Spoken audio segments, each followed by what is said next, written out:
Welcome back, folks. So, yeah. Hey, and welcome to the stream. Yeah. So, oh, hey there. So, I'm Frizz, and today we're gonna be playing more Breath of the Wild.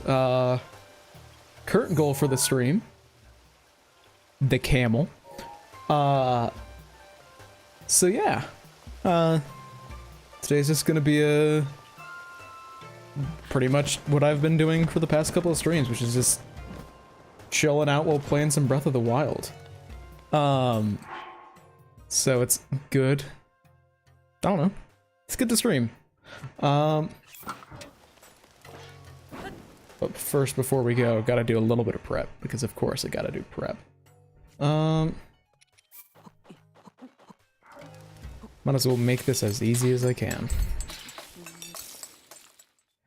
Like, Thunderblight Ganon is not, like, hugely actually dangerous once you know what he does, but might as well get prepared as well as you can. Which is, of course, the only way that you can know how. Which is, yeah. So, oh, I forget what it is that you need to make fried bananas, but fried bananas are legitimately an incredible food. Terrible for you, but, well, as terrible as anything that is fried and sugary can be. That should be enough. I only really need it for Thunderblight, and one should be more than enough, especially since I'm not healing in combat. So I suppose we should actually talk to Riju, because I think that we haven't done that.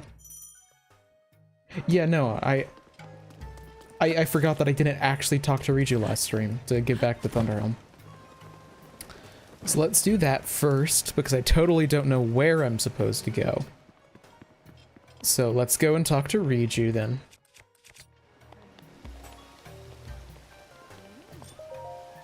All right. Good day.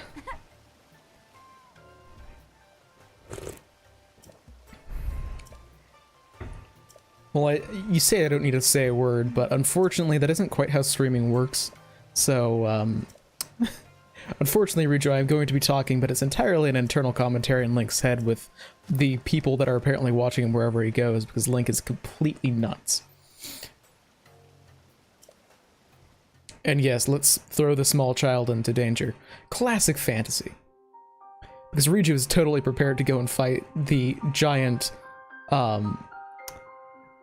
lightning-wielding mecha camel. Definitely how things are supposed to go. Good to see you, Wolfie.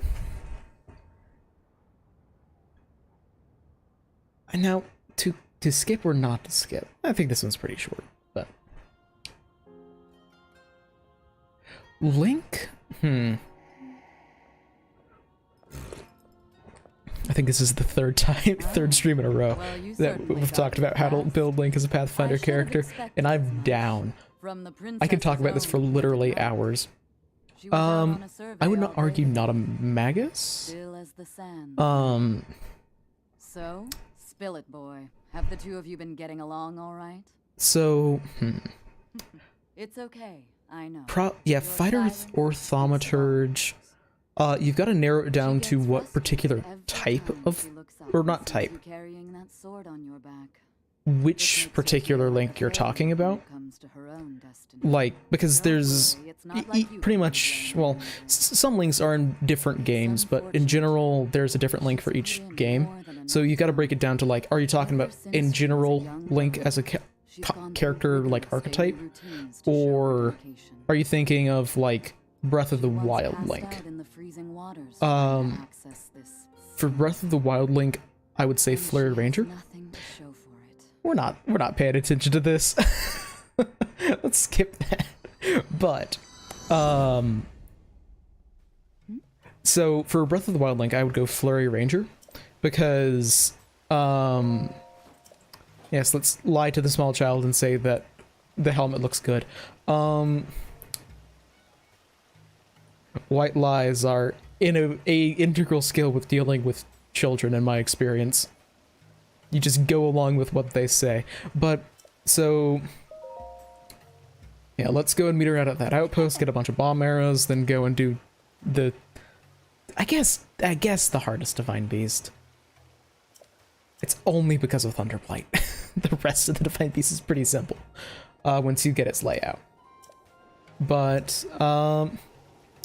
so I would say that Link is a Flurry Ranger in this game, with either like the Horizon Walker archetype or something similar to help with exploration. You could also go for Soul Forger to represent the Master Sword. And I would personally argue you could also go for the, let's go and commit animal cruelty on a sand seal to get one.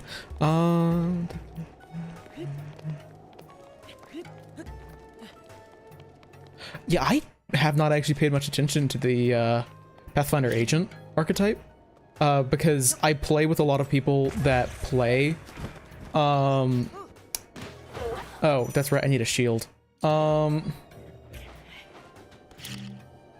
I play with a lot of people that play in Pathfinder Society and follow like the restrictions and all that, so I don't play Pathfinder Society, but we play in a setting where the Pathfinder Society and all their characters in that Pathfinder Society exist. So I don't know much about it, because it's like, I don't know, it'd feel weird if I took the Pathfinder agent archetype whenever all the other people who play, you know, as Pathfinders didn't.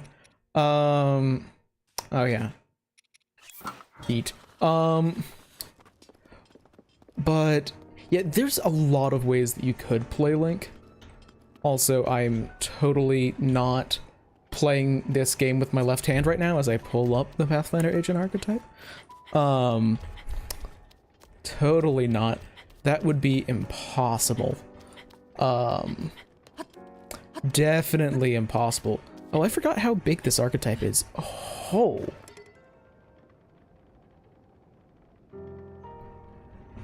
Dang.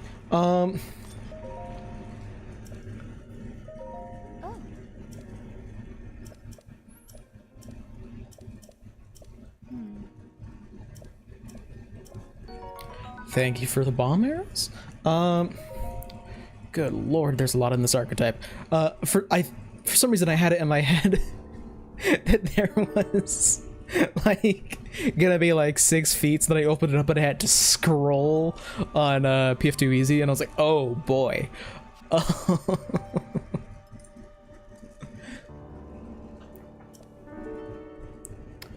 So let's see.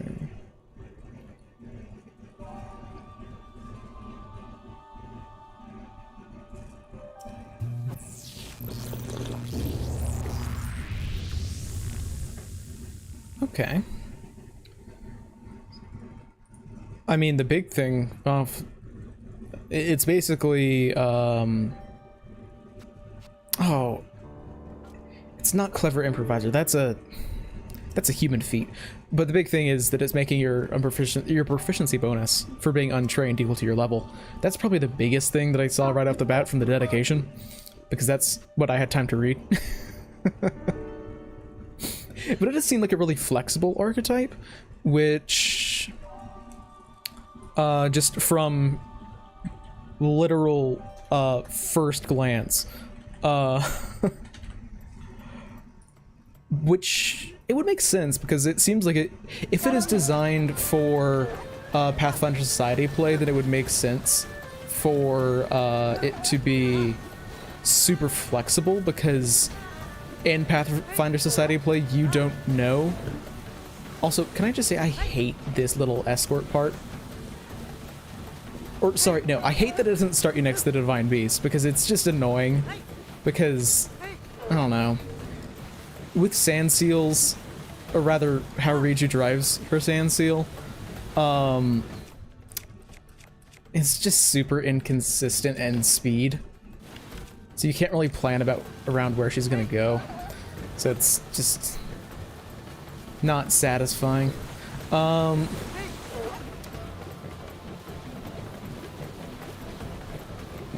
where on earth am I supposed to be going?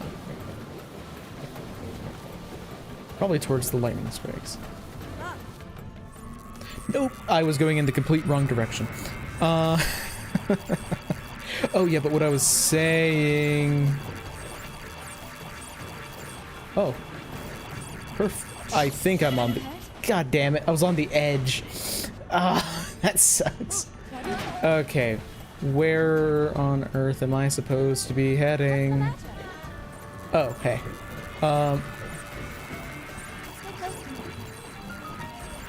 Okay, let's stay in here.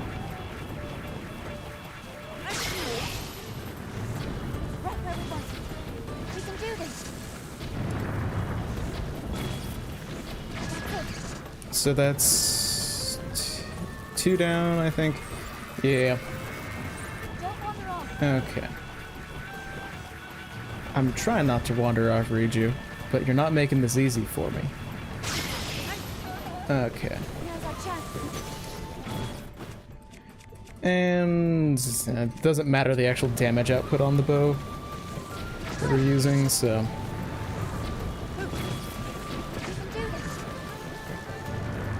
That should be it. Okay.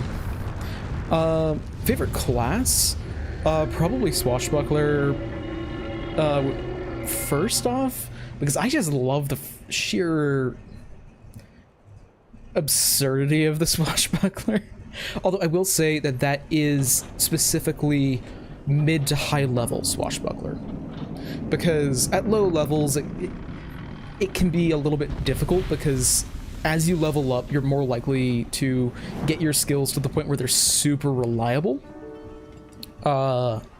Because what you need for a Swashbuckler to feel really fun is you need to be able to consistently use your skills in all encounters, which can get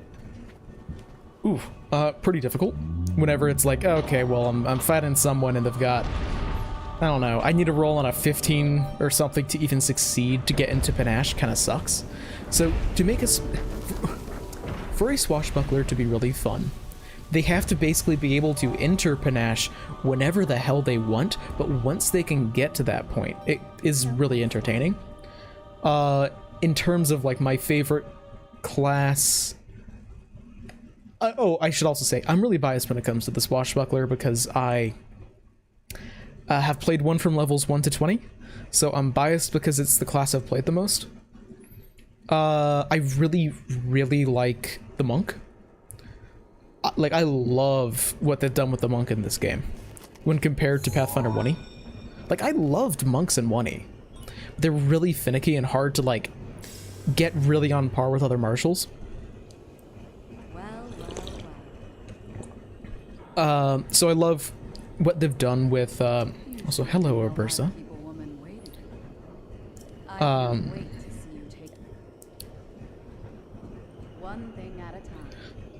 Yes, you definitely have to give me an explanation of what I have to do. I definitely don't have this entire thing basically memorized.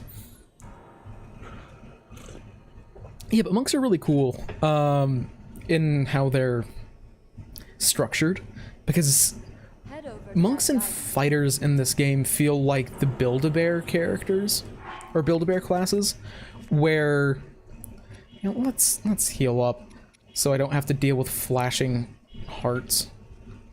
Yeah, why not? I don't think I'm gonna have to worry about temperature in here. So I don't think I need the Great Flame Blade. Okay. Yeah, but monks and fighters feel like Build-A-Bear classes, where you can just kind of slap things together and they'll work. Or rather, you don't have to worry about subclasses on those characters. You can kind of just make stuff happen, which is really fun. Where it's like, oh, if you're going to be playing a Flurry Ranger, you're just going to be playing a Flurry Ranger. Meaning that you're going to have a similar playstyle to other Rangers who took the Flurry option. Oh, that sucks if no... Oh... I haven't seen Castlevania, but it's been, like, absolutely one of the things that I've been wanting to watch the most. I just haven't gotten around to it. But, Also, can I say, probably the biggest thing that got a mechanical glow up in Pathfinder 2e is whips. Whips were such garbage in Pathfinder 1e, and they're actually like usable in 2e.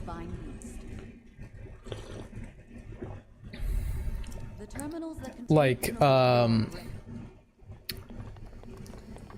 so in Pathfinder 1e, I believe the rule was, first off, they were exotic weapons, so they were, I think the only classes that had proficiency with them from the get-go were bards.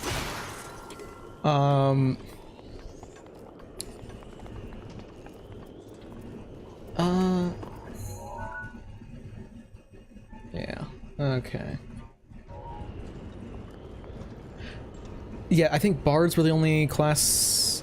There might have been some other class that got proficiency in them that I'm forgetting, but in general it was just like, okay, well, bards have access to them. Maybe rogues did? I'm forgetting if rogues had access to them.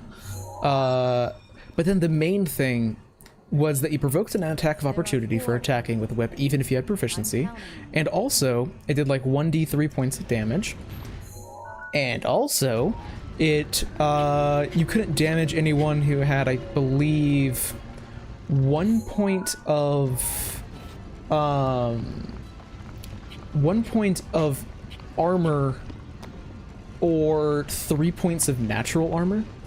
So then you had to take Weapon Focus Whip and then Whip Mastery to be able to damage people. So that was 2 feats, basically 3, if you weren't already proficient. And then in Pathfinder 2, they're just like, yeah, they're just martial. They are just a martial weapon. Why on earth did Pathfinder 1e make them so complicated?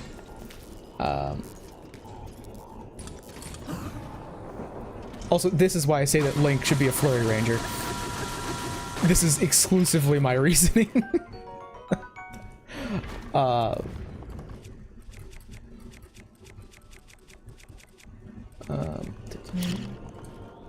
forget. Okay, let's. I forget. Is there a terminal at the end of this? I believe that there is, and yeah. Need to line up everything up top.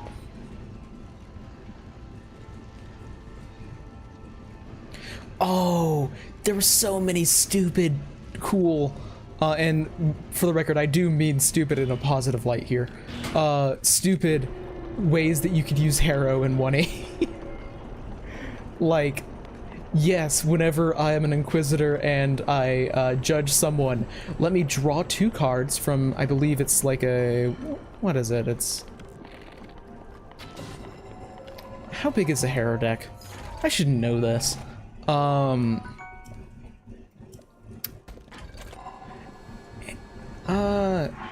think my shields are pretty shit. Yeah.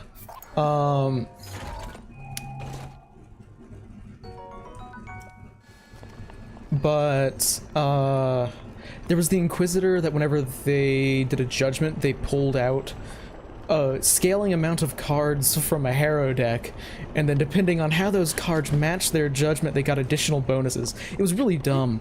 Yeah, 54. I couldn't remember it. Yeah, I was having to do it in my head of 6 times 9. And God help me if I have to do basic math. It's not like I play Pathfinder for fun or anything. Basic math obviously must scare me in that case. Come on, I just want to kill this, whatever weird eye thing is actually called. Actually, I have a camera. What are these things called? Well, it doesn't pick up anything. Yeah, 6 alignments and then the 6 ability scores for each tower. Or 6 towers to represent the 6 ability scores, and yeah, Harrows are just fun. And there was so many stupid ways to use them, which is obviously a good thing. Oh,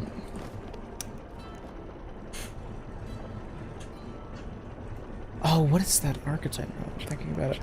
Yeah, I'd like to see some cool hero stuff for Pathfinder 1E. Sorry, Pathfinder 2E. Like, I like stats, and there's so many questions related to, well, okay, so we're going to be talking about,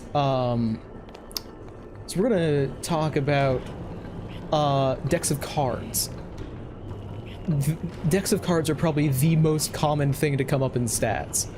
So, like, I knew about it, it's just I'm also trying to think at the same time as do mental math. Which is never ideal. Come on. Okay, good.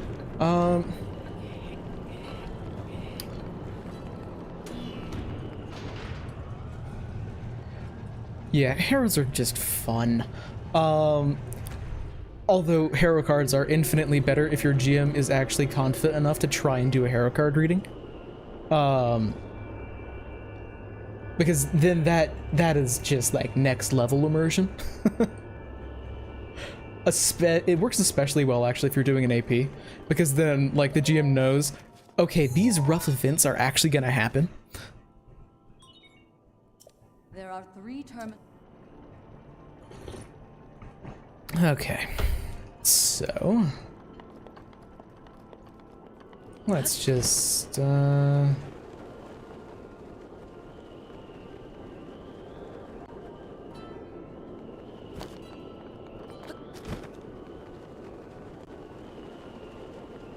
can't be bothered to actually remember how to get around to this side, so or do it the right way, I guess. So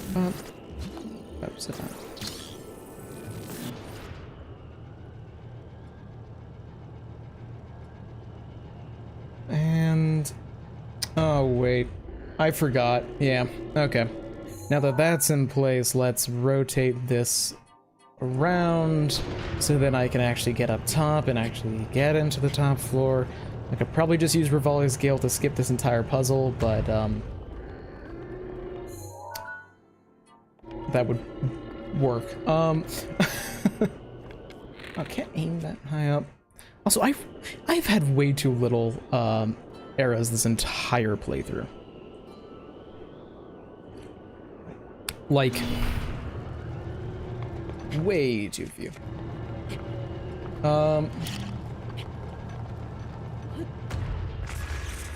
Come on.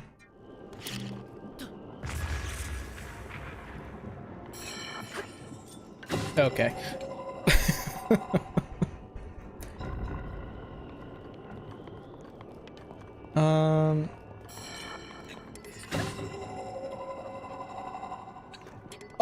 Well, the no teleporting rule with Divine Beasts, how that works is just gotta do it first try. If I gotta kill the Blight with bombs, then kill it with bombs. Fortunately, I won't have to do that because none of the Divine... let me show you why I'm not gonna have to do that. So, I have the Master Sword, meaning that I'm not gonna have to do that.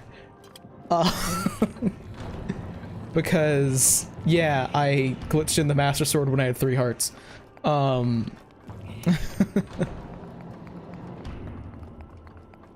Yeah. What normally happens is I end up with, like, a stupid amount of, like, maybe shock arrows or something, because there will always be, like, one particular elemental arrow that I just don't use much. So then are you kidding me? I think the electricity orb is on this side, then.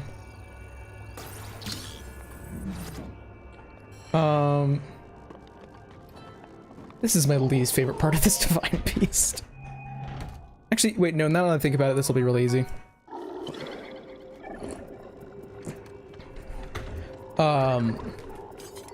Yeah, but the Master Sword is completely broken.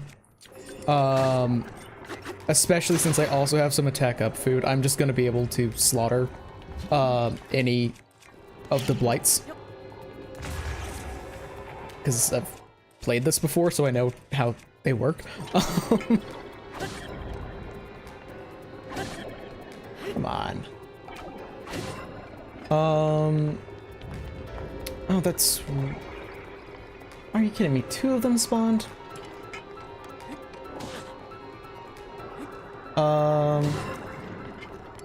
Okay, let's get up.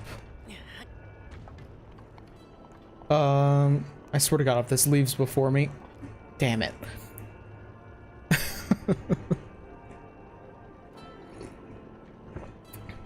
Okay, so I think I just gotta take this across the bridge. I don't actually need the other one because this is basically just for one terminal, which I can just Rivali's Gale into. Actually, do I even need this? I'm gonna take it with me just in case. So...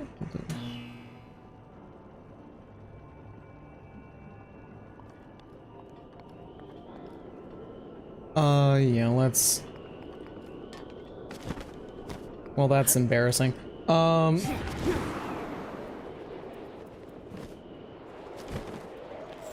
So...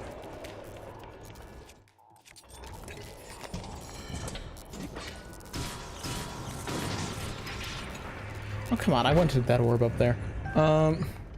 Although, I guess I can just grab this one.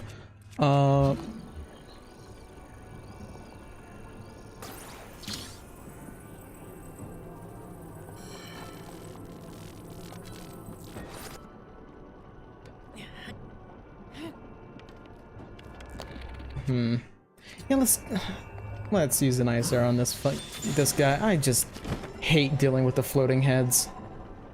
They just don't feel fun. Because it's just like a durability penalty, really. That's the main drawback that they give. So let's be dumb here. Let's get magnesis.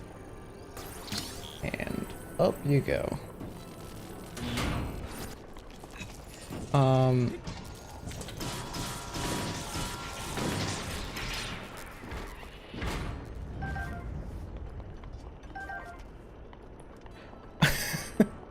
Yeah, that's, I don't know much about Paw Patrol, really. Oh, are you kidding me? I used up the last of my Rivali's to get in here? Oh, come on. Now I'm actually gonna have to do the puzzle? How dare. I say puzzle with very loose terms. It's not much of a puzzle. It's get metal electricity orbs. Yeah, I don't know much about Paw Patrol, but if you're just trying to get a bunch of dogs, and hello, Chloe. If you're just looking to get a lot of dogs, you can definitely get a lot with Beastmaster and then a familiar. And if you really want to go all out, then you could go for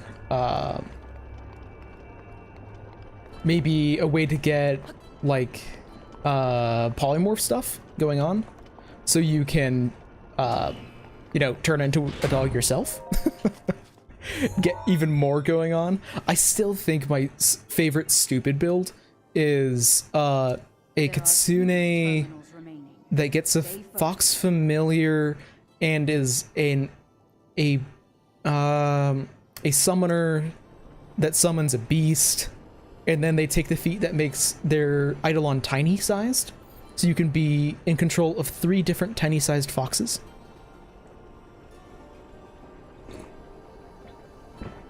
Because that seems perfectly reasonable.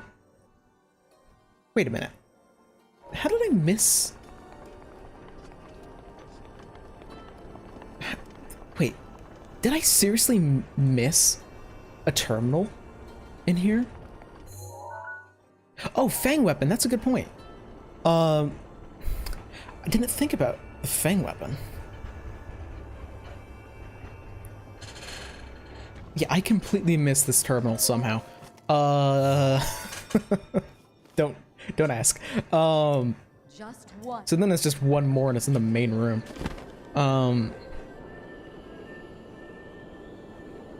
But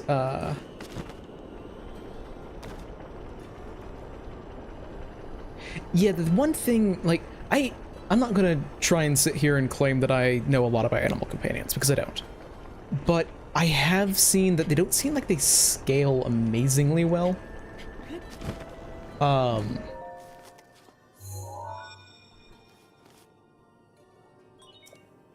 done. That was Yeah. the last of the Yeah, oh, Take a you could do some weird stuff with familiars and animal companions in like Pathfinder, where, yeah, they get more hit die than you. I need to figure out the exact orientation that I like to do this fight in, because I can never remember it. I just want to be able to get up top easy.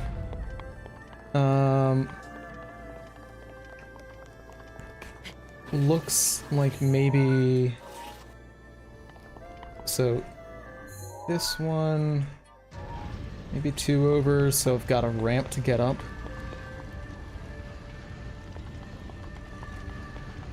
Yeah, that'll probably be better. I might have seen that. And this should be... Yeah, let's fight Thunderblight. So attack up, let's go. Thunderblight with no audio cues.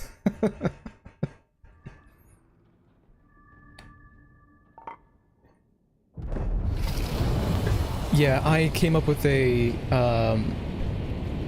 theory crafted a build yesterday as a backup for one of my 1E characters in like the 1E game that I'm playing, and it is cursed as all hell. It is, the general idea is, how can I play as a kitsune with a fox-shaped feet permanently as a tiny-sized fox and bite people to death? Stay on your bench, Link. This formidable adversary was made Just by Vanny. never leaving fox shape. Warrior's demise I am a one tiny-sized fox and you have to deal with it. Well, of course I'd leave for, you know, like, RP and conversation and whatnot. But, it's real dumb, and it's also entirely reliant on getting an agile amulet of mighty blows. Let's get down here on the floor where I can actually see him. Oh, come on. Let me get the timing.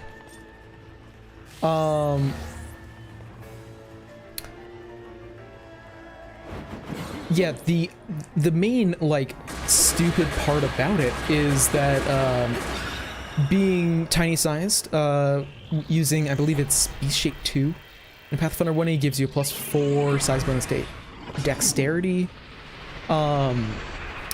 So you just try and max out your dex, because as a... Oh yeah, I've got to do, lightning rods. Least favorite part about this fight. It was so close to just being a, yeah, this is just, oh wait, what? Oh, I thought he was actually teleporting at me. But no. Take that. Now you'll die. One shot from an incredibly weak bow. Yeah, but yeah, so Thunderblight is a very difficult boss, guys. Incredibly hard. It's not like I have one of the best weapons in the game for fighting the Blights with an attack up boost. Oh yeah, but the core cheese of it is, the core cheese of that build was, taking feral combat training on an Unchained Scaled Fist Monk. So your AC wouldn't be bad because you're unarmored, but you get a dex and a charisma bonus for being a kitsune, so you've got a pretty good AC, and you don't really care about strength or really int or really anything else, so you can dump whatever you want to fit your character concept, to max out Dex and Charisma, but then you use your Bite attack, which does 1d3 points of damage, but it is a primary natural attack, meaning that you, it's a primary natural attack, meaning that you get 1.5 times your strength modifier to the damage rolls. But if you max out your, or if you find a way to get dexterity to damage on those natural attacks, then you get 1.5 times your dex. So at level 5, if you get a belt of natural dexterity, or belt of incredible dexterity, and you're in fox shape, you could easily have like a +8 dex mod. So then you're getting +12 damage from your dex. And then, of course, you're an Unchained Monk with, what is it? God. Feral Combat Training, so you Flurry of Blows with a Bite. And then you also Flying Kick with a Bite. And you've got to, like... but, of course, to do this, you would have to rely on someone in your party casting, I think, Greater Magic Fang to give you an Agile Bite.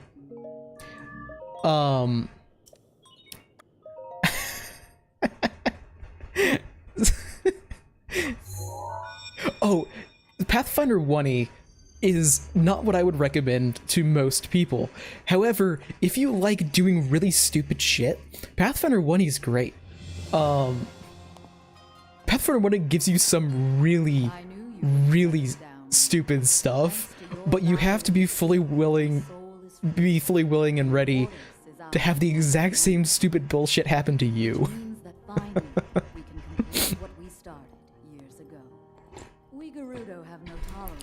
Like, it's all fun and games until you run into the ghost with flyby attack that does negative levels on every hit.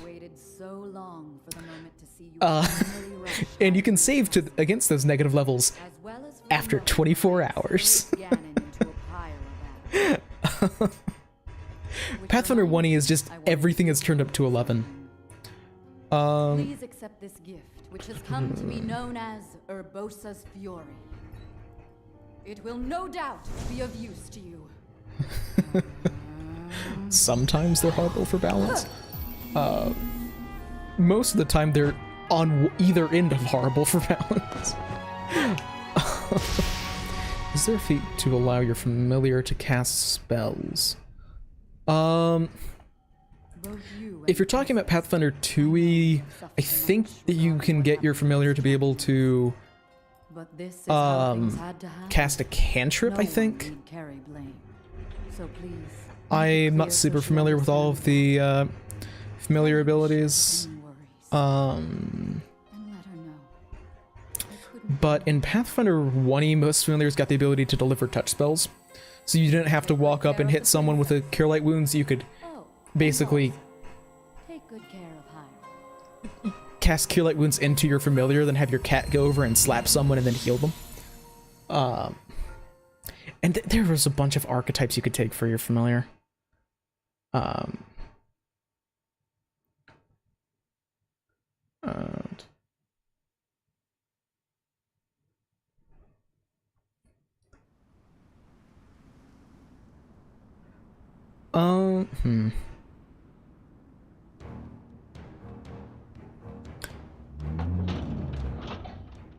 Yeah, that's what, like, 39 minutes to actually get rid of, to clear the Boris. Really more like 30.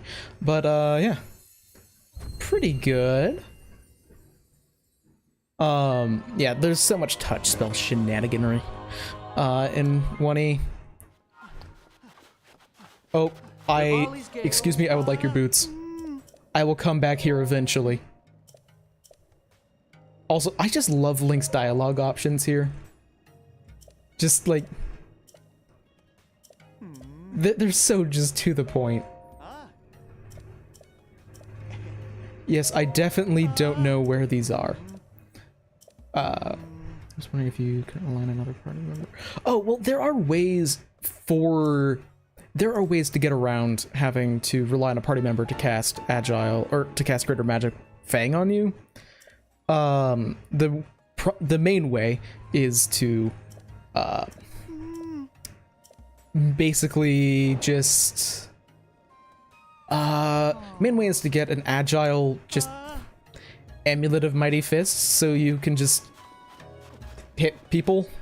So it is basically Greater Magic Fang gives that to you in a spell, but you can also get it. It's just very expensive, so it's not really available for a long while, because I think it's something like 16,000 gold. It's very pricey to get a Amulet of Mighty Blows. Are incredibly expensive because for some reason they made them more expensive than magic weapons. Also, don't question it, fellow traveler. I'm definitely not getting attacked by a Yiga right now. But the other main thing that you could do, I guess, is in Pathfinder 1e, if you wanted to cast Greater Magic Fang on yourself, you can get UMD. Oh, and sorry about the connection. Sometimes my internet connection just decides to die. Also, where am I going next? Death Mountain. Okay. By the way, I'm getting all the memories in order, because I like it. It gives me a nice, easy objective for rambling.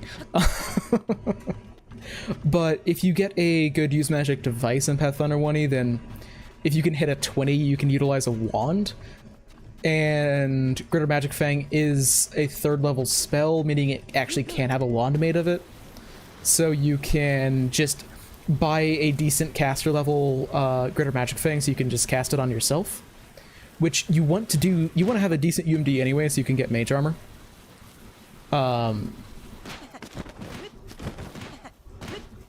Yeah, and it, especially for lower level spells, it is, especially for lower level spells, if you have a,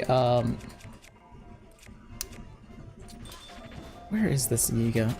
I'm gonna have to kill him.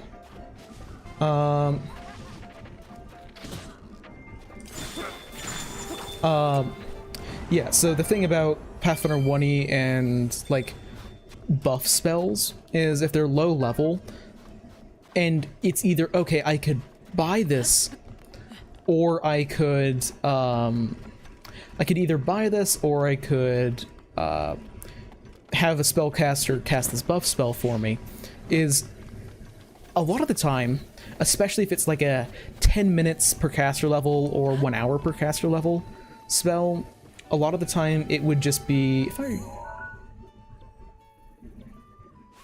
where's,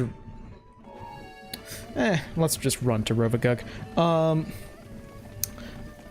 So, time it would be easier if you have a prepared caster friend who, like, I don't know, knows a spell that they can cast on you, or like heroism is a great example.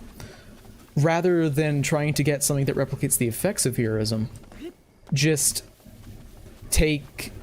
just buy your friend a Pearl of Power to give them back a spell slot of that level and say, here, cast this on me every day, I've paid for it in advance. And then that's probably going to be cheaper than, like, I think a 3rd level Pearl of Power is somewhere around like 5,000 gold, and it gives you a 3rd level spell every day. And that is way cheaper than like the, I don't know, 16,000 for an agile Amulet of Magical. And it also scales as you level up, and it, like, you don't have to continue to buy a higher power Amulet of Natural Fists, because it scales off of your ally's caster level. And then if they die, you're fucked. Unless your ally comes back with access to those same buff spells.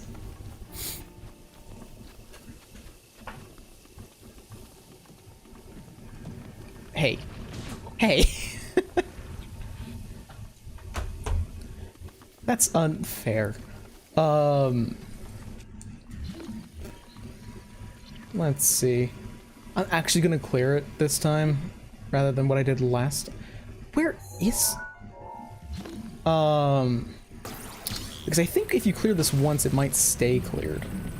because I played on another file since the last stream, and there I had cleared it, and it stayed that way. Hey, get back here. And most of the time, it is easier to just ask a friend, hey, can you cast this? What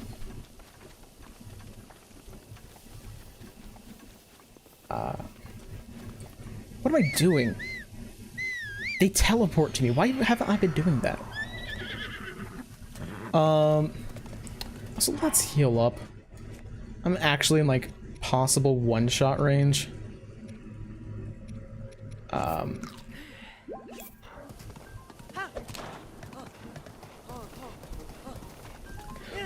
Well, what you want to do, if you want, as a GM and the party is like, okay, we're going to cast 6 buff spells that last for an extended period of time, what you do in Pathfinder 1e is you have them run into a character who can recognize that and has greater dispel magic.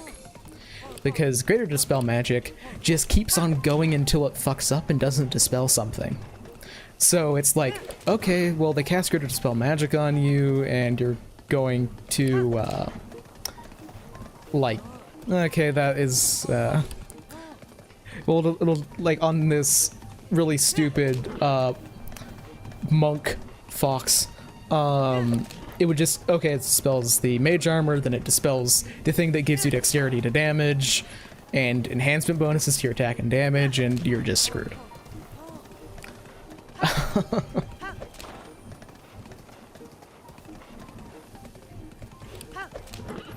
Yeah, no, that's the thing is, it is, like, this build is entirely reliant on having access to, a friend to buff you, or enough money to buy the wands to buff yourself, which is interesting.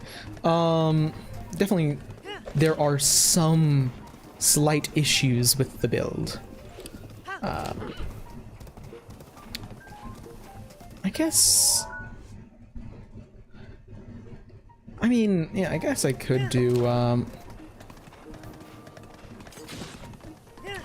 hey,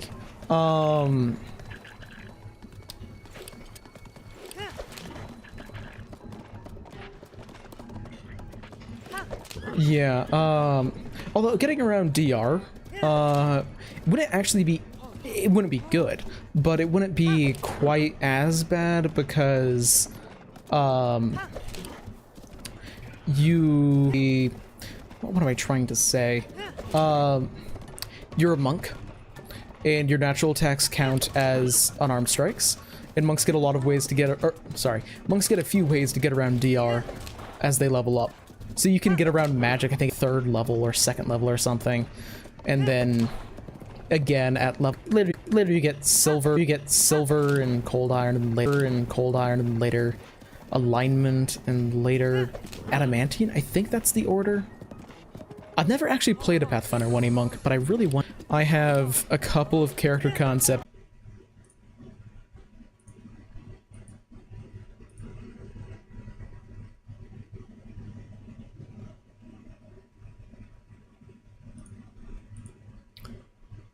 Come on.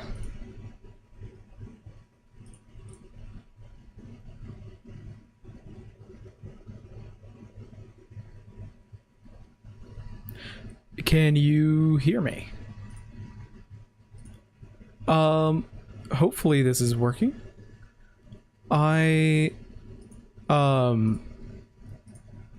Hopefully this is functional. It's pretty rough from what I can see.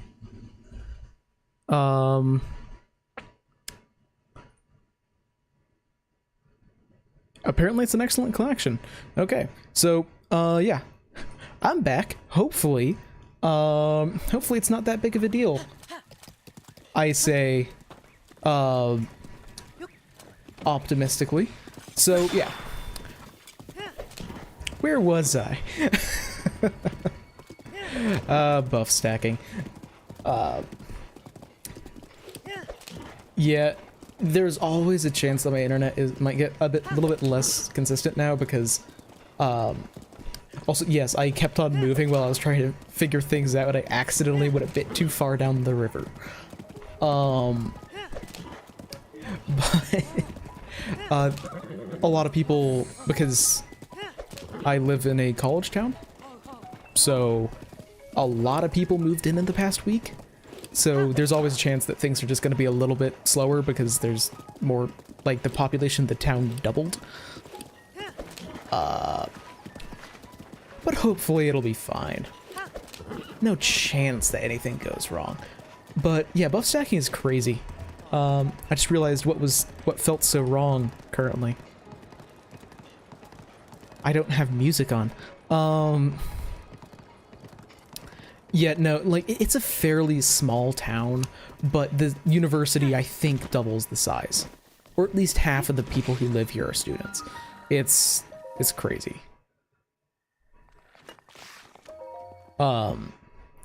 Yeah, but buff stacking can get pretty nuts. It is really good. Buff stacking is a lot of fun, I should say. If you have a online character sheet that does a lot of the math for you. If you're doing it all on paper, then it's a bit more frustrating, because then it's like, okay, well, I've got to try and remember all of the effects that are actually on me, otherwise it feels like you don't get enough out of them. Yeah, for me, East Coast. There's a lot of big universities over here. Like, I'm not in my hometown, but my hometown easily, like, would double in size whenever students came in. Yeah, but I think I've mentioned this before a couple of times, but, I am maybe a little bit it might be a little bit weird. We'll see, if it's more normal for, like, younger people in TTRPGs. Well, correction, Chloe. All full spellcasters can do some nasty shit with buff stacking. Yeah, but because I've basically exclusively played online, so I am very used to being able to just click a little check mark and then have all of the effects of every spell be automatically applied to my character sheet, and I don't know how on earth I'm ever going to go back to, like, pen and paper, because, God, just being able to click that little bless button and then not have to remember exactly, okay, well, so, okay, was my third attack a +6 or a +5 with bless? It just does it automatically. Yeah, Google Sheets are very good. If I played in person, I would probably use a Google Sheets sheet, or just make a personal Foundry page, and then use that. I'm also the kind of freak of nature that whenever I did GM for a group for a while in person, I memorized all the numbers on their sheets. So it would be something where, like, oh, they would roll for attack, and then I would just think, okay, well, that misses. But I'm gonna wait for them to do the math so they can say what they got to hit, so then I can tell them that it misses. But while they look around their sheet to figure out what exactly their attack modifier is whenever they're power attacking and two-weapon fighting.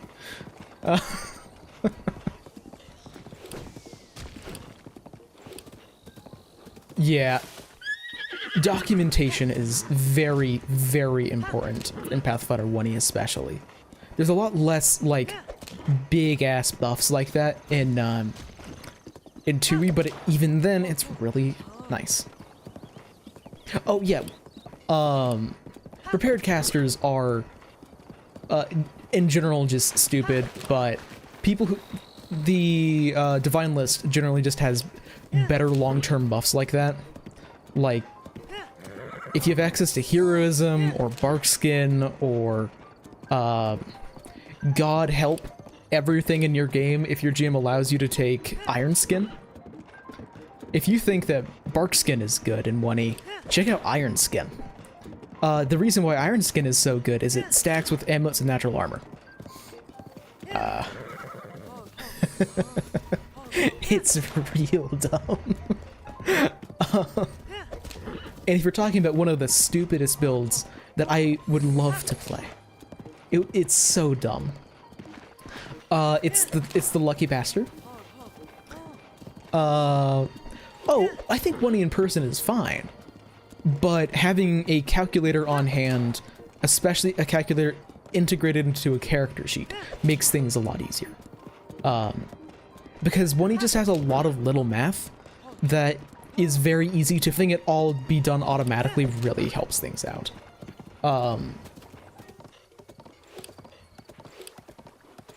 Like, even if you don't have a dice roller and you want to do all the clicky clackies manually, it's just great.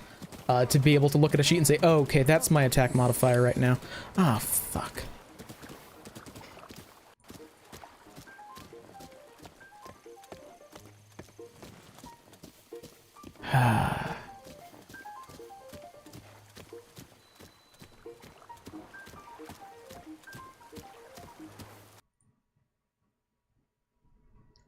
Okay, maybe this'll work.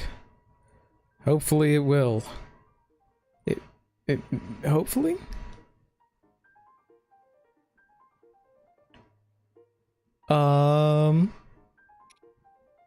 Maybe, is this working?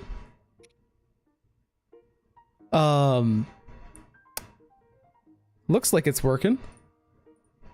Gotta love fighting. On my end, it was saying that I was uploading 0 bits a second. So I stopped the stream and restarted it for a second. Maybe this'll work. And, well, no, it's depressing. My current internet speed is about 100 times faster than it is at where I grew up.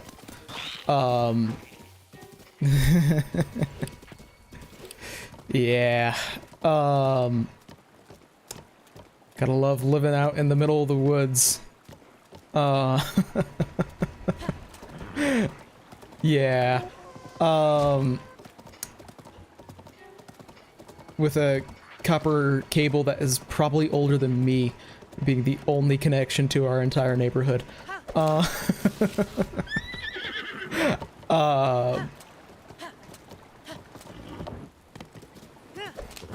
But what was I saying? Yeah, just having a like, online character sheets are a godsend. Just clicking on buttons makes things so much easier. I know that a lot of the character sheets that I make, not in Pathfinder 2e, but for Pathfinder 1e character sheets, because the Foundry Pathfinder 2e character sheets are like works of art.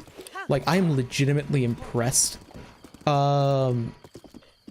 Because I don't have to make a bunch of buffs. Everything's basically there automatically. So it's like, on my macro hotbar, I've got Bless and Inspiring Martial Stance, a lot of the other common buffs that our party will toss out, and then everything else is just conditions. It's very nice and smooth.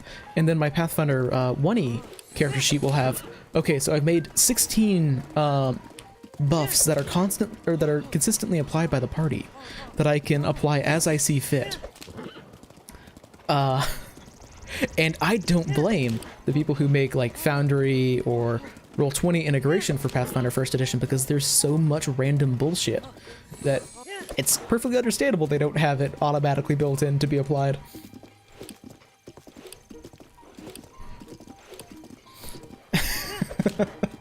Yeah, no, some people are actual wizards with Excel. I'm not quite there, but it can get very impressive. Oh, and, like, okay, this is the smallest thing, but it makes me unreasonably happy. So, in Foundry, they've recently started adding some, like, implementation for, automatically,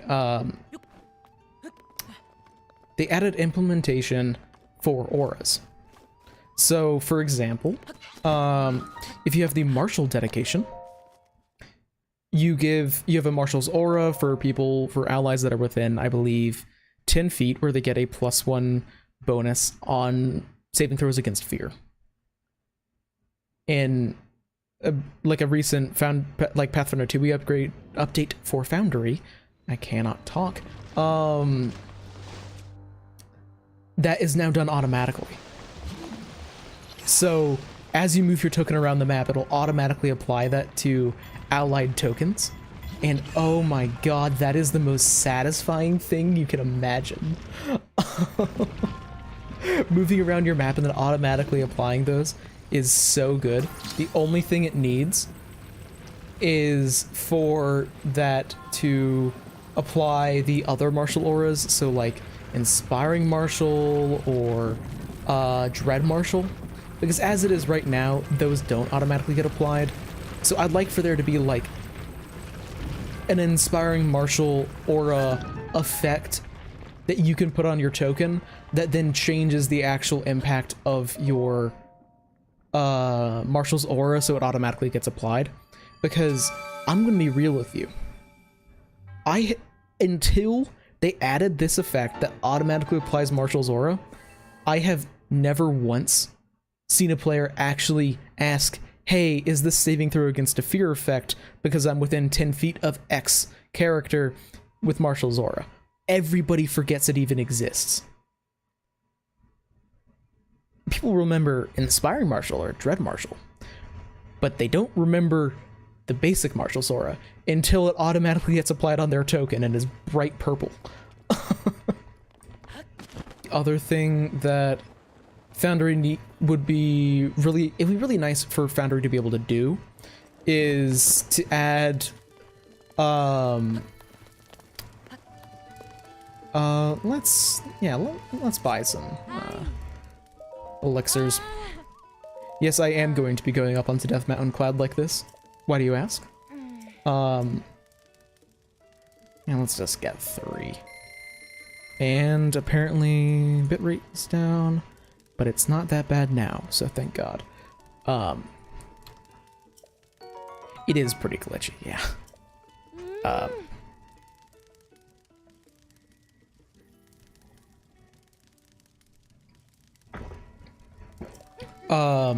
Yeah, I feel like, I don't know how normal it is for other people to do this, but I try and, like, basically memorize everyone else in the party's abilities. So, like, I'll try and remember, like, okay, what feats did this person take? What archetypes have they taken? Stuff like that. I just remember them whenever we level up. So, so it's like, because part of it is because I don't want to be that guy who takes like 5 minutes to take their turn. So then for me to know what I'm going to be, oh, hey, don't light my horse on fire. That's rude. But basically, I try and predict what everyone else is going to be doing on their turns. So that means, okay, let's try and figure out, okay, well, this person on their turn is probably going to do this. Oh, maybe they're going to be trying to explosive leap to get over there to get into a flank. Yeah.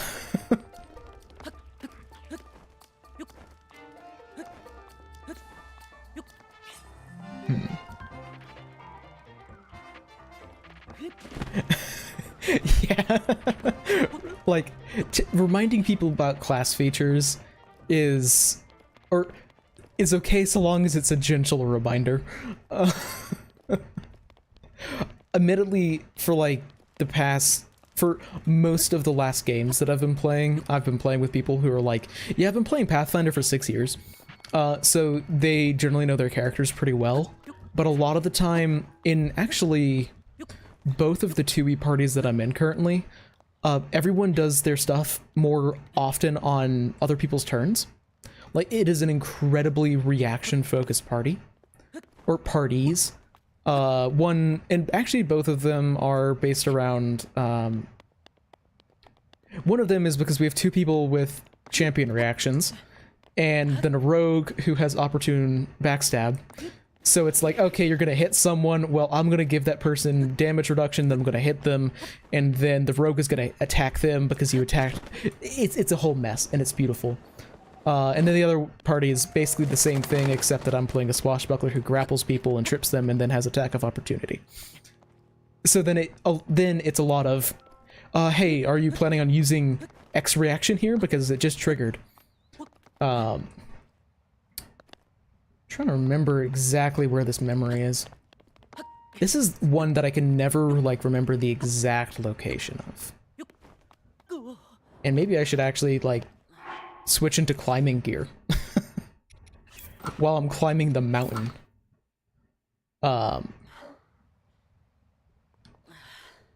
And yes, this is perfectly appropriate climbing gear. Why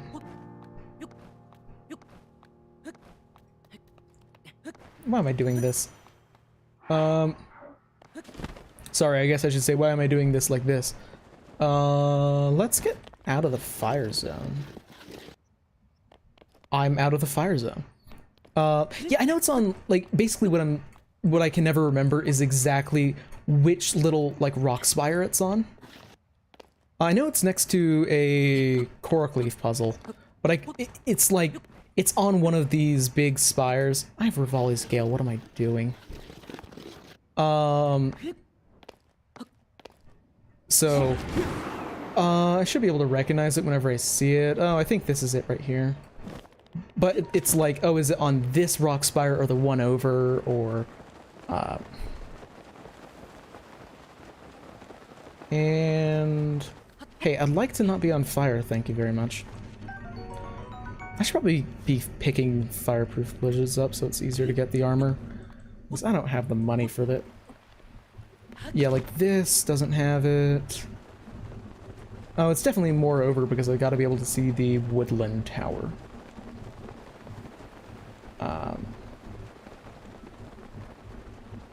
Also, I love how I'm trying to be, like, limited in how much I'm using my fireproof elixirs, despite the fact that I have, like, 20 minutes of them. Oh, sorry. 18 minutes and 30 seconds.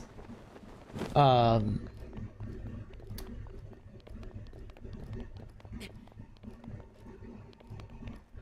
way it's up here. Yeah, no, it's definitely up there. It is calling it. Based on the woodland tower. It should be up there.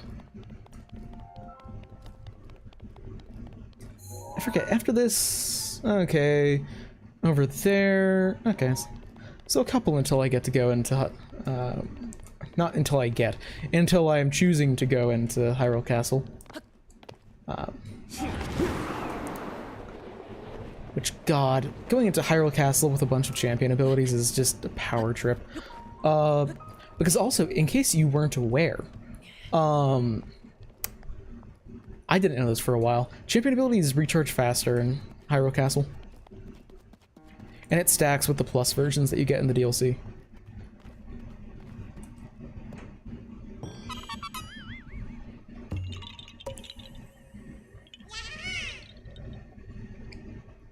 Oh yeah, I was talking about this before I got distracted because my bitrate dropped very suddenly.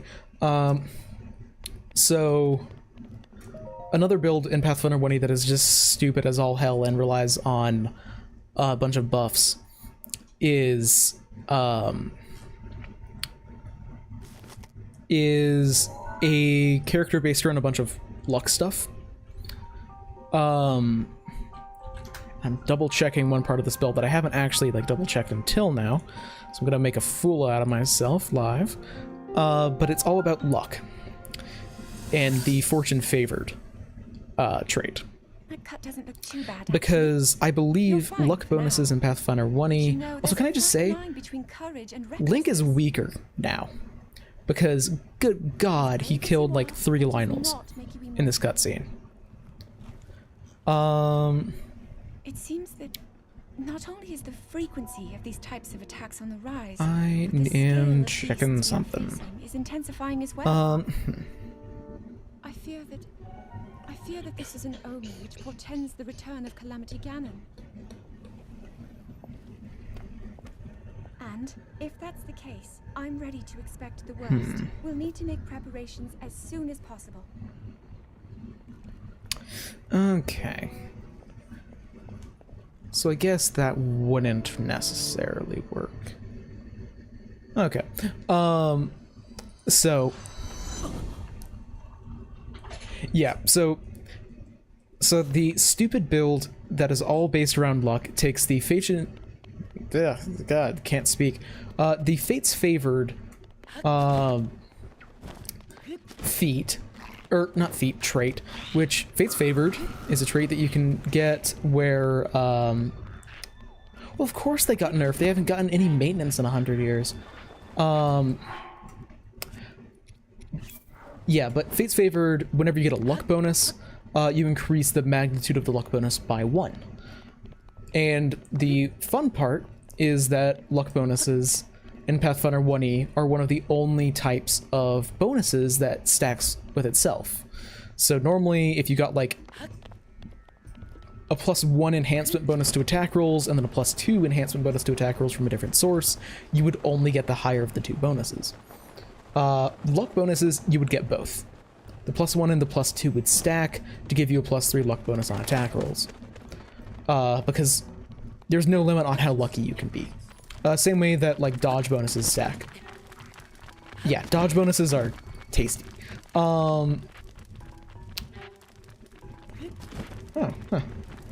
That's closer than I thought. How many fireproof lizards do I have? Just 1. Because I don't think I have the rupees, and I don't have much to sell, I think. Oh, no, I actually have a fair amount to sell. I might be able to get... I need 2 pieces of fireproof gear for the Divine Beast. So I should get the helmet here, I think.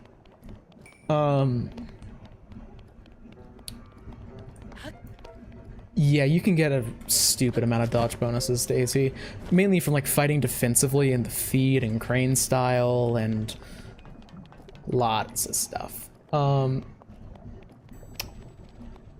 But basically Fate's Favored increases the magnitude of all luck bonuses, so now you're just out on a mission to get as many luck bonuses as possible because they all stack. So first off, you want to play as a... I think I need 10 of these. So you first off play as an archaeologist. So you play as an archaeologist bard, because they lose the ability to inspire others, but instead they could just make themselves real lucky. So basically, instead of inspiring courage, you can make yourself really lucky, giving a +1 luck bonus to basically every single thing that you can do. Fate's Favored makes that into a +2 luck bonus. Yeah, a halfling monk with crane style can get a horrific AC. It's beautiful. And then you want to play, or multi-class into, probably an oracle? I'm willing to say oracle. Probably an oracle mystery where you can get, charisma to AC, and then you want to grab with a feat, Desna's Divine Fighting Style, so you can get charisma to attack and damage with Star Knives. So basically you're just using charisma for everything. But as an oracle, then you... I think it's on the oracle list. I think Divine Favor's oracle. Because Divine Favor... Divine Favor is on the oracle list. So Divine Favor gives a +1 luck bonus to attack and damage rolls, which is a +2 bonus to attack and damage rolls because of Fate's Favored, and that stacks with the Archaeologist bonus. And then you want to grab the I'm trying to put on, yeah, there. So then you want to grab Lingering Performance, so you can actually make your Archaeologist luck bonus last a significant period of time, rather than like only a few rounds a day. So you already can cast a spell, and just have really good luck bonuses, and then stack that up with other things.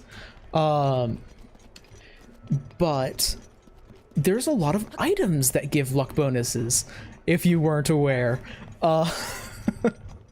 For example, there's a headband.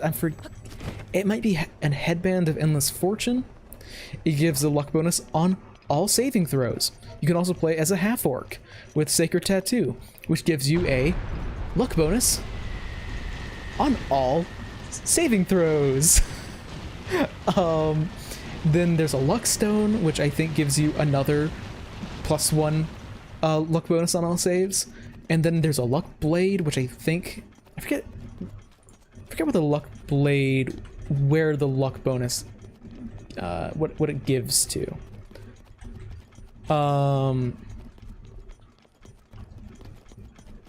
currently Googling. The luck blade is a luck bonus on all saving throws. So you can effectively, if you grab a bunch of these stuff, you can get like a +8 to all of your saving throws because you're just really lucky. And it's just real dumb.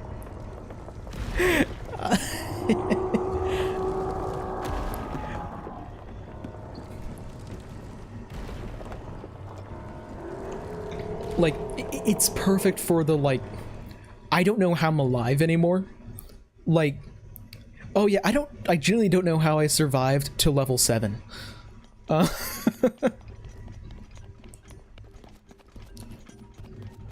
could have sworn that there was going to be another barrage of boulders.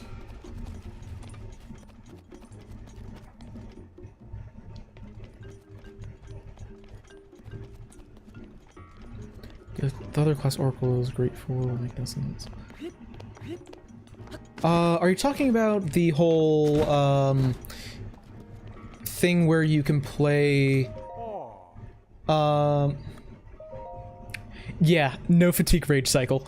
The other way to do that, which is really fun, is for the martial artist monk. Because at level 5 they get immunity to the fatigue condition. I think there's also boulders that just occasionally appear on a timer.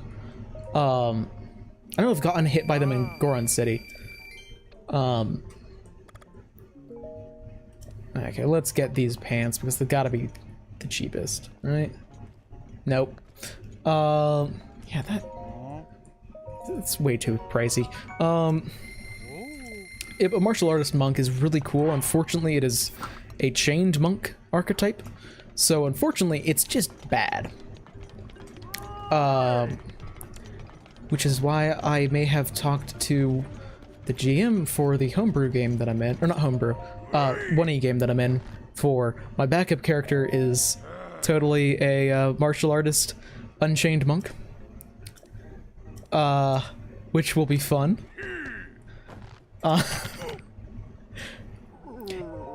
There's multiple homebrews on the internet for, like, converting over a bunch of 1E chained archetypes to Unchained. Yeah, really it just takes a bit of a generous GM. And considering that in that game I'm the only person... Well, sorry, 2 people are full casters. Someone else is a Knife Master Rogue whose backup character is a full caster, and I'm the only one not trying to do horrific things with full casting. I think that I get a little bit of leeway with trying to get crazy martial stuff to work. And yes, seriously, 1E to 2E monk is a huge glow up.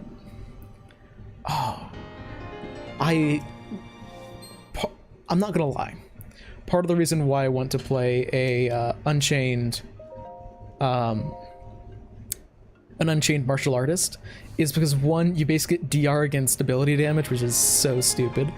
And I just want to come in with a character in a party full of magic folk and say, like, well, obviously I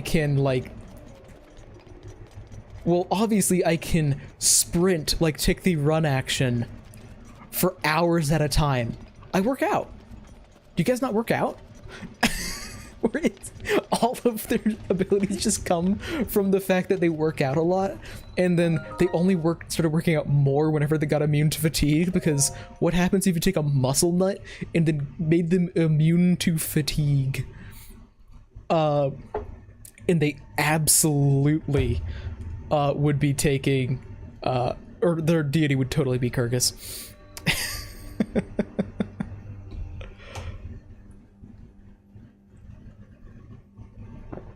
Jim Bro Monk.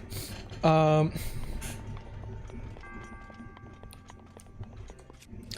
let's solve this puzzle the way that it's intended.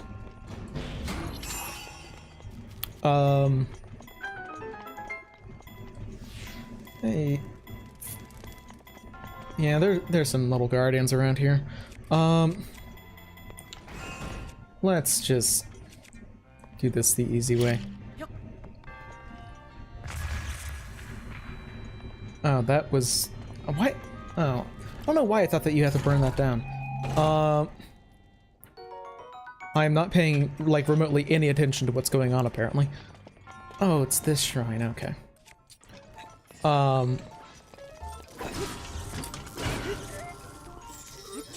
Hey, stop that.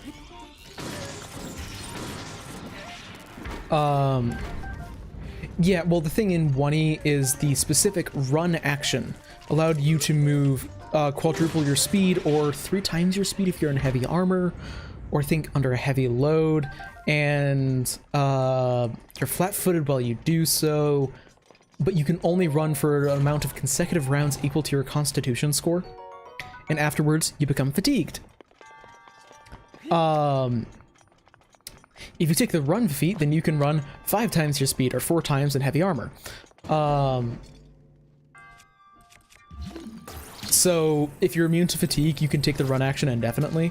And also, because this character is a Unchained Monk, their movement speed is ridiculous, so then it's like, yes, I can outrun a horse. Indefinitely.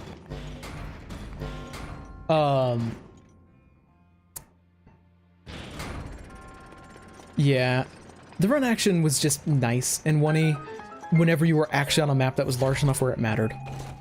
Yeah, like the run action is sprinting. It is, you are moving as fast as your body can. Oh,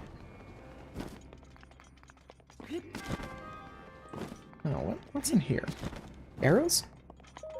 Give me arrows. I am a little worried that I can remember that there was arrows of some kind in that chest.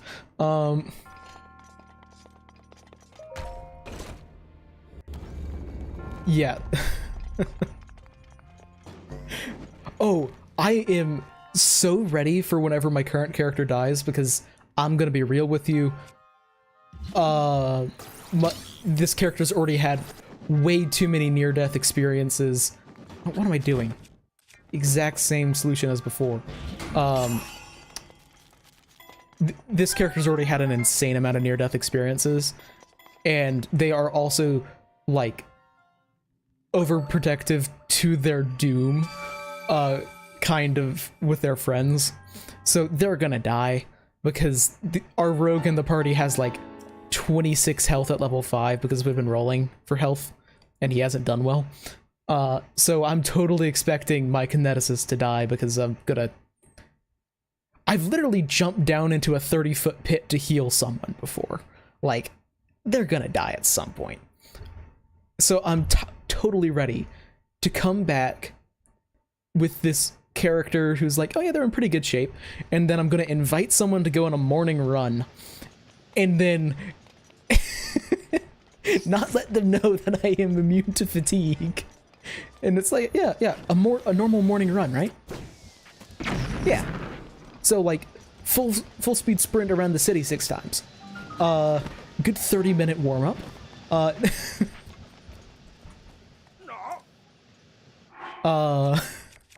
There's just so much, like, that's honestly something where I don't do this as much in, I don't do it as much in Pathfinder 2e, because 2e doesn't give as much legitimately absurd garbage to level 1 characters. or even just low-level characters, or characters in general. You can get some absurd bullshit in Pathfinder 1E. Where I start a lot of the time with mechanics for a character, but then I'll decide, okay, how would this actually impact the character as a person if they've had this ability? Like, okay, they're immune to fatigue and they're a martial class. What the fuck is their workout routine? Like, do they think that, like, a marathon is a warm-up? Or, like, how does this affect them as a person? Or, like, okay, so you're going to be playing an Enigma Mesmerist. If they look at someone too hard, they become, like, invisible. Okay, so how is this going to affect this person's mentality? Are they afraid of people forgetting about them? Or, like, oh, they're again, with, like, a Mesmerist. So they are, they have a bunch of abilities that are dependent on thoughts and emotions that can manipulate people's, like, emotions. Or not emotions, but, like, and they have a bunch of, like, charm spells or something. When did that manifest for this person? Like, are they worried about, like, that one time in, like, preschool when they accidentally charmed person their best friend?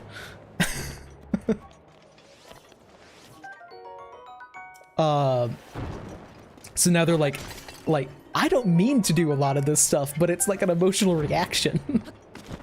Like, there's just a lot of, like, cool stuff that you can think of, like, okay, how would being this class or having these abilities actually impact my character as, like, a person? Yeah, like, the whole, like, oh, I don't know, if I look at my parents, then they can't see me anymore. How would that affect a person?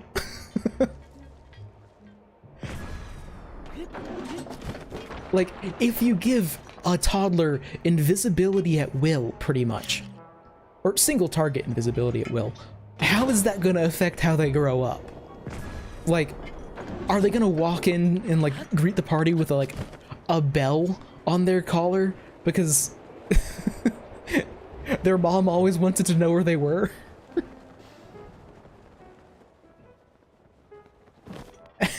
And, like, realistically, yeah, you absolutely, as a PC, you have complete control over, like, an Enigma's invisibility.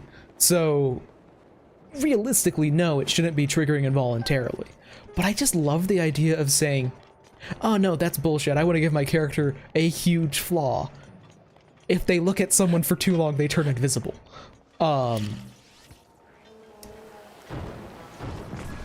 Also, this is so satisfying. This one little bit right here. Like, this is pretty much just a scripted event where you just go through and do the same stuff over and over again. But that, I want to do that more often.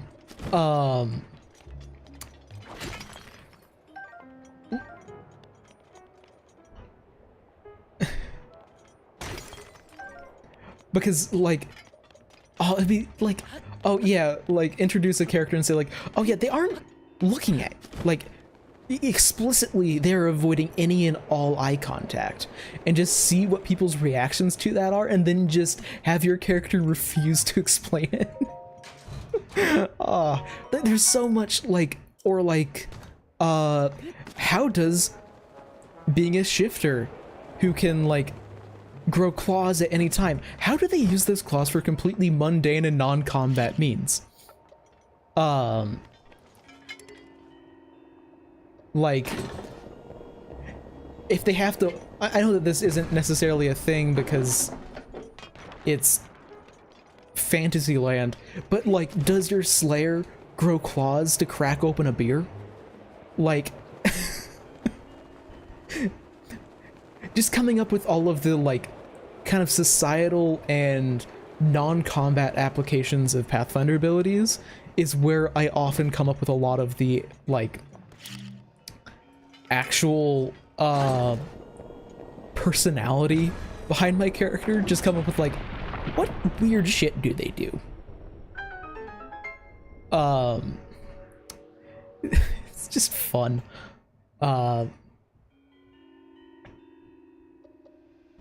Also, this is kind of going back to the whole, like, Fox bullshit. But I saw someone post a build, or describe a build, on the Pathfinder 1e subreddit. And let's be real here. The Pathfinder RPG subreddit is the Pathfinder 1e subreddit. No one talks about 2e there. Which is basically staying permanently as a fox, and then being a fire kineticist. So you shoot around fire as a fox, and you're definitely not a Vulpix.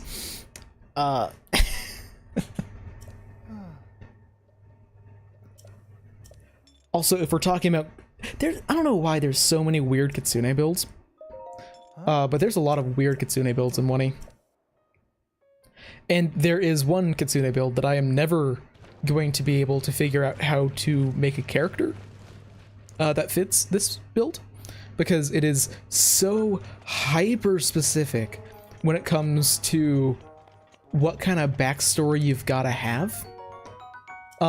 Because... Okay, so...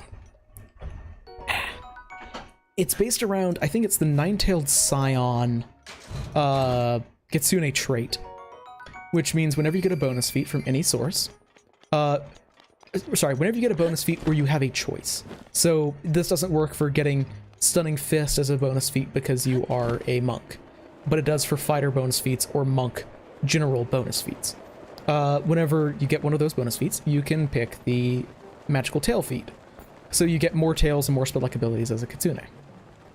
So basically just means you can get access to the higher level magical tails way faster than you realistically should be able to. If you're like, you can get like Dominate Person way too early. It's beautiful.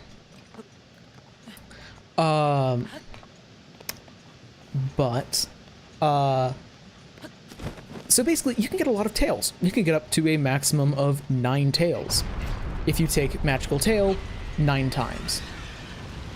Yeah, I've got enough of an overhang. I'm safe. I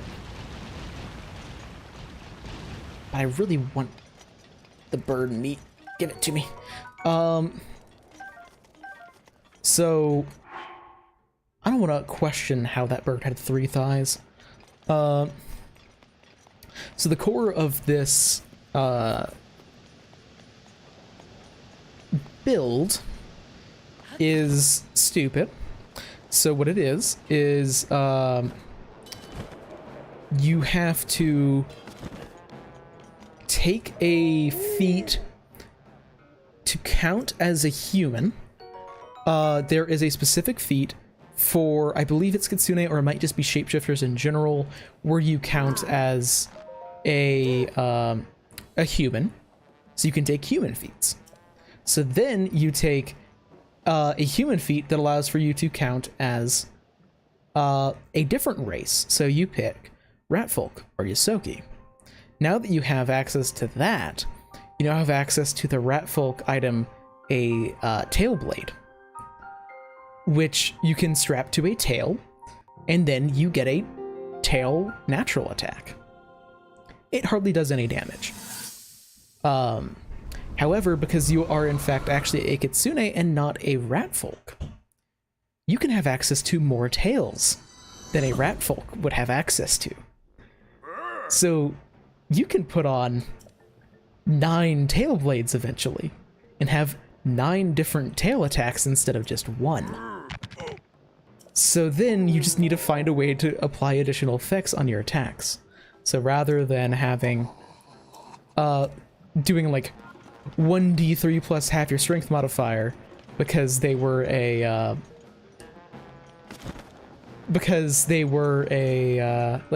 like doing 1d3 plus half strength because they're a secondary natural attack.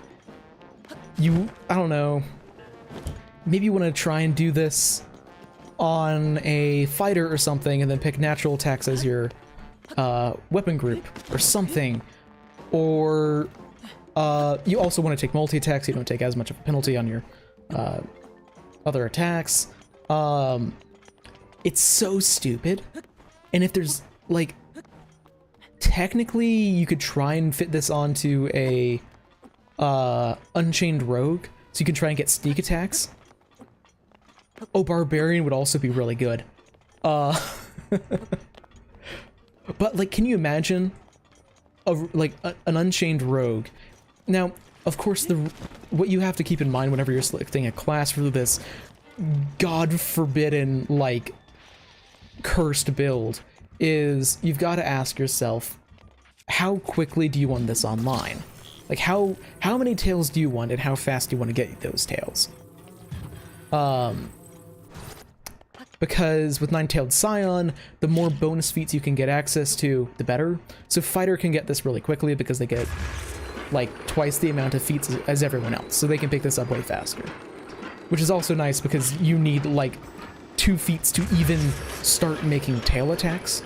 So you can basically get that at, like, level 1-ish as a fighter, instead of, like, level 3 for most other characters. But it's, like, can you imagine? An Unchained Rogue looks at you with 9 tails and says, okay, I'm gonna full attack you 10 times with natural attacks, and each one does 66 precision damage. Or Barbarian.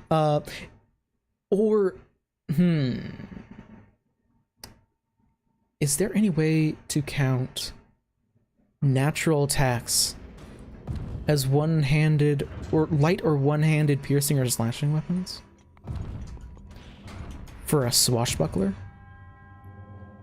Because that would be dumb. Because then you would be able to do some very stupid stuff like say, okay, I get a flat modifier on all of my damage rolls from Precise Strike equal to my level.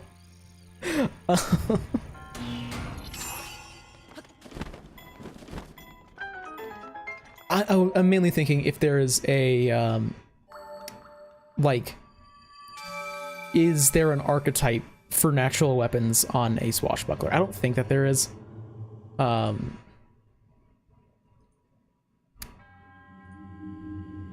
think I'd know. I really liked the Swashbuckler in 1E.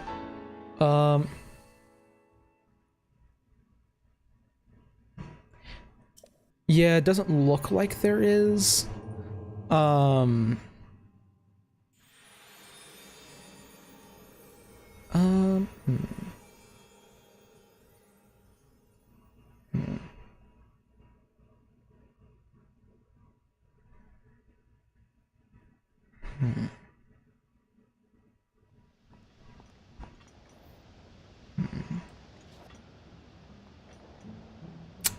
Yeah, I don't think that would work.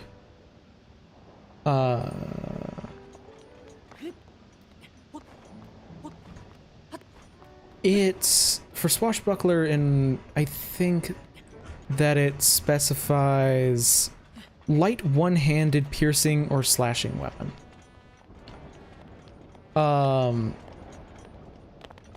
Let's see. Lighter one-handed piercing. Oh, it does specify piercing. Not slashing. However, with the slashing grace feat, your slashing weapons count as piercing weapons because don't you love Pathfinder 1E? Come on, let me kill these guys with a sledgehammer. That'll be funny. Oh, they had more health than I thought. Come on.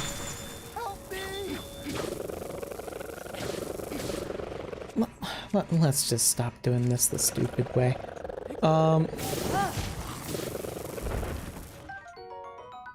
Drill Shaft is fun. Oh, Piranha Strike is so stupid. I love Piranha Strike.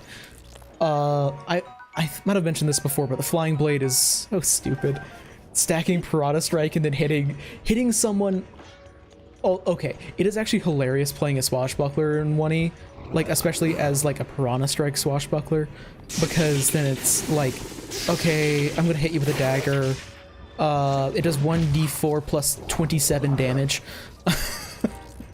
It's just the most consistent damage you've ever seen in your life. but you roll a d4. Like, the dice don't matter anymore. And then you compare that to, like, a rogue's damage, where it's like, oh yeah, my minimum damage is like 15, and my maximum damage is about 87.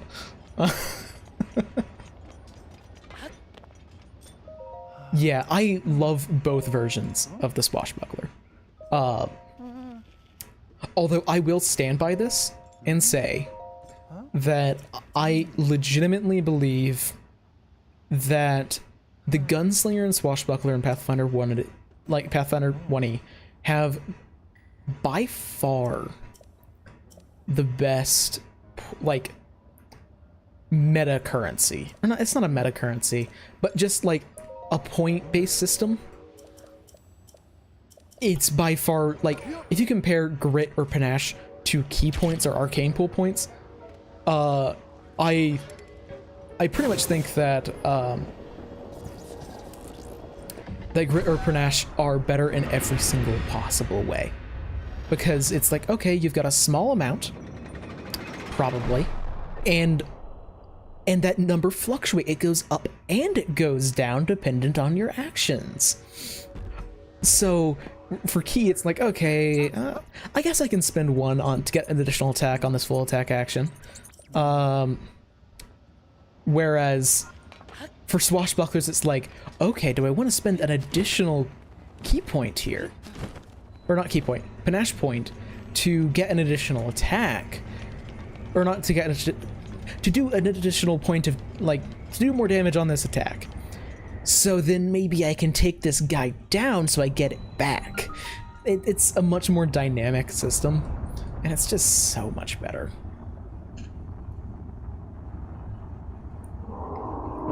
Like, it's not close.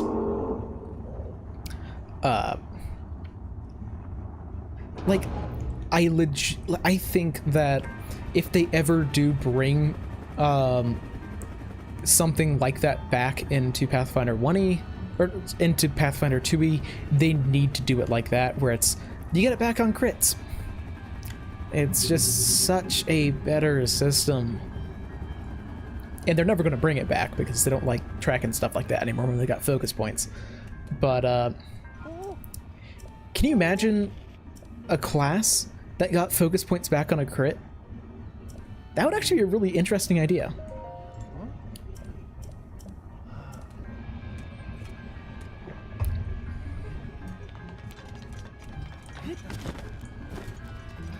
Yeah, like, okay, actually getting things like frightened or flat-footed or all that increases my odds of getting back stuff. Getting back basically currency. It's so cool. And I don't know. Like, I really do enjoy the 2e Swashbuckler, but it ain't the same. It's just good in a different way. I swear to God, you know, but okay, good, you got here in time.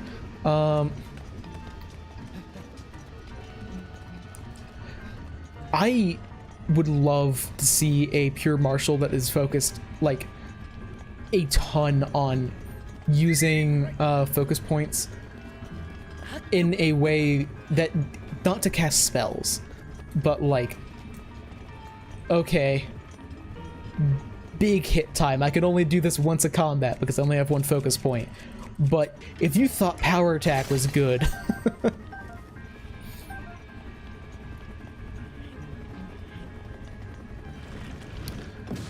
also,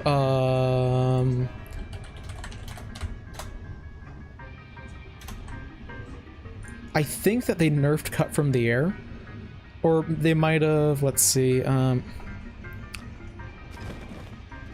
if I ever stop for a second, that's probably because I'm looking at Pathfinder rules. Oh, I have to clear the path, don't I? Oh, that's not doing anything. Okay. So, yeah, cut from air and smash from air were such stupid feats in Pathfinder 1e that unfortunately they were kind of nerfed.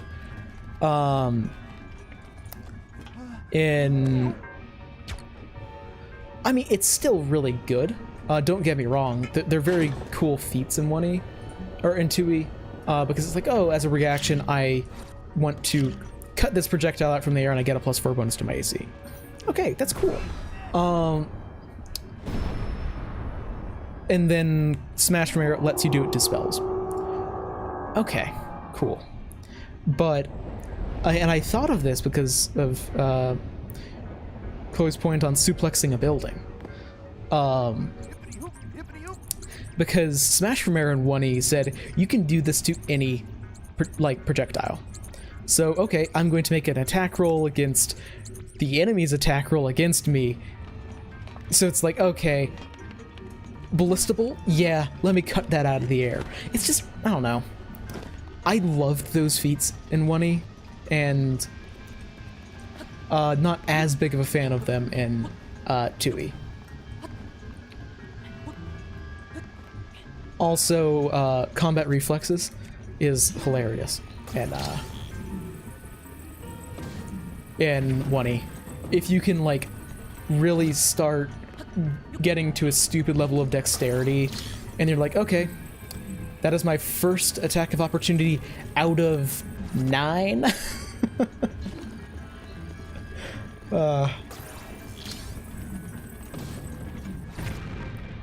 Yeah, and as much as I would like to say that, like, oh, suplexing a building is entirely unrealistic, I've basically done that.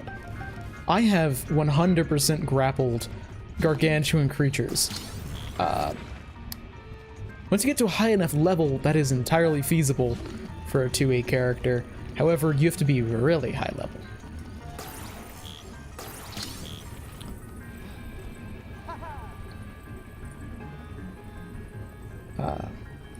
Yeah, general feats need a buff.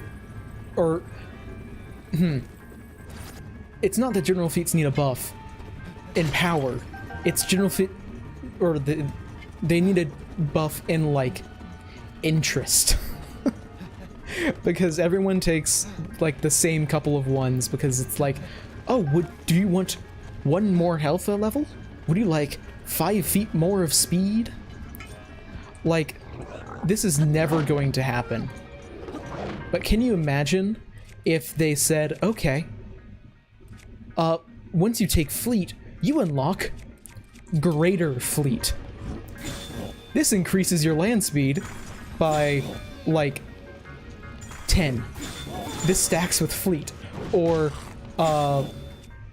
something like that, where it's just an absurd boost based on taking something like that. Or, there's a lot that they could do with general feats that they aren't.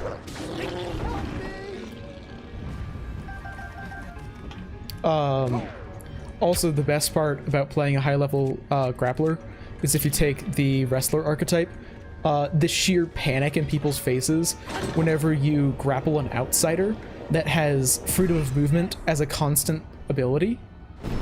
So it's like they've never been able to be grappled before in their life, and then they have to roll like a 16 to get out. It's great. Oh, trample would be sick. Like, I don't know. I feel like it might be more interesting.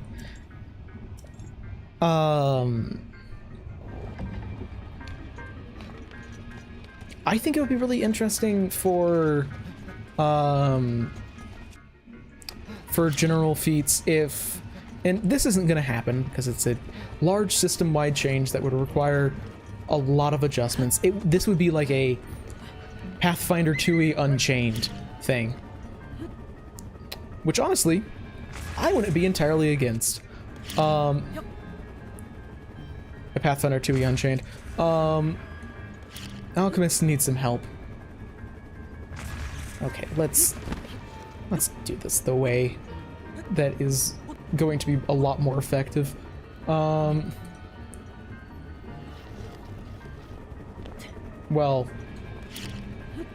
not the way I was thinking of, but okay. I think it would be really interesting if, for general feats, you only got them, like, Ooh, goody. Let's say you only got a general feat every, I don't know. Let's go out on a limb here. You get a general feat at levels 3, 5, 7, etc. So basically you get them every odd level except level 1. Or maybe you do get it at level 1. Actually, no. Not at level 1 because we don't want to overwhelm people. You already have to pick a lot of feats at level 1. But then we maybe make them a little bit weaker, but we add some stronger ones that just have more prerequisites. So it's like, yeah, fleet might not be the most interesting thing, but it opens you up to even more movement possibilities. Maybe there's a way for you to get a climb speed or a swim speed or something that is locked behind you taking fleet. And you can get that at like level 7 or something, or level 11. So adding more choice, but not making them individually stronger, just more, I mean, you are making them stronger, but making them have a bit more like long-term planning and thought. There's a box up here, isn't there? Yeah, boxes are way better than bombs. I mean, really.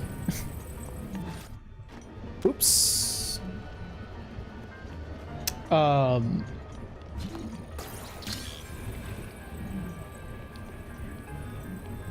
Yeah. Honestly, I think that there just needs to be a lot more perception stuff. Like, I understand the choice to make perception into just an attribute and not even like a skill anymore. But there needs to be more perception skill feats that don't require like a particularly good like that don't require you to be a master at level 7. Just give me like a level 7 expert perception skill feat.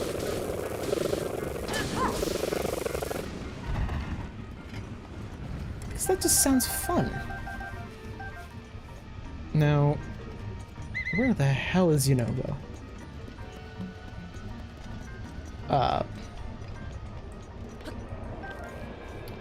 Yeah, like I feel like a lot of current general feats are not like they aren't mechanically powerful enough that people are going to take them whenever good but exceptionally boring feats like fleet and toughness exist.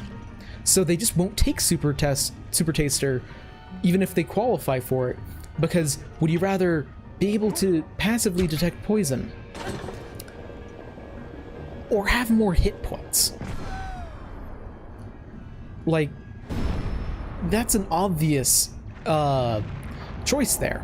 So either they make general feats better, so there's a lot more options to choose from, or they make the or they just give you more general feats or more options or moments where you can pick general feats. So the current power level is okay because you just get them more often. And yeah, most of the time it's just like a skill feat.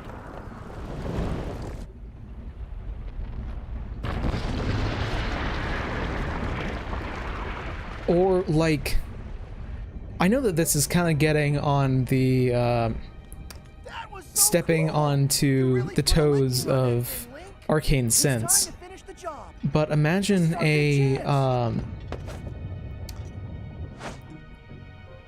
like,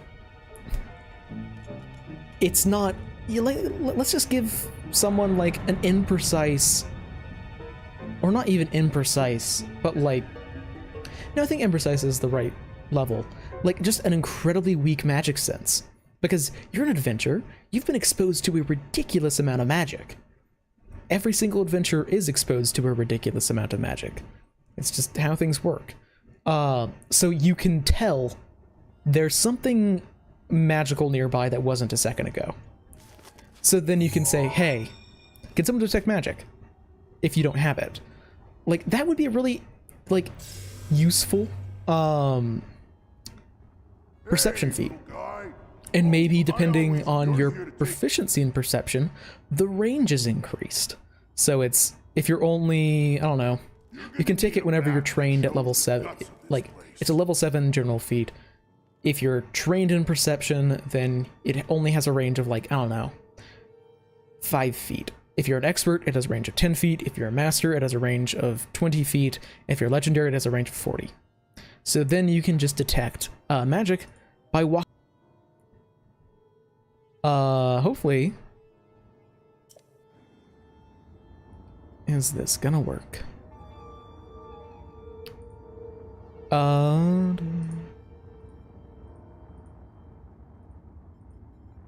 Come on. Okay, maybe this is working. We'll see. I've been having some connection problems on my end. Oh god. I accidentally pulled up OBS and I'm seeing what's happening on both screens and it is tripping me out. Okay. I think I have a torch somewhere in here, I think. I mean, I know where pretty much everything is, but I don't think I have a spear or anything. Let's not waste durability. I think there's a torch with long throw in here, if I remember. But just like, nope. There's a torch somewhere, but like, I don't know. Oh, that's actually a really cool idea of like a fortitude save to heal yourself thing. Oh my god. I don't know how I haven't thought of this before. But yeah, general feats that are based around saving throws. So yeah, you don't have evasion, or maybe you want to improve evasion. Oh, god damn it. Can you guys hear me? I hope that you guys can hear me.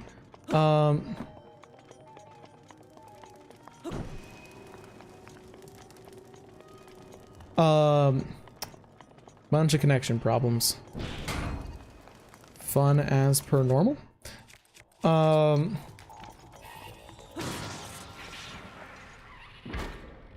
So yeah, but like I could see getting monster abilities as being interesting.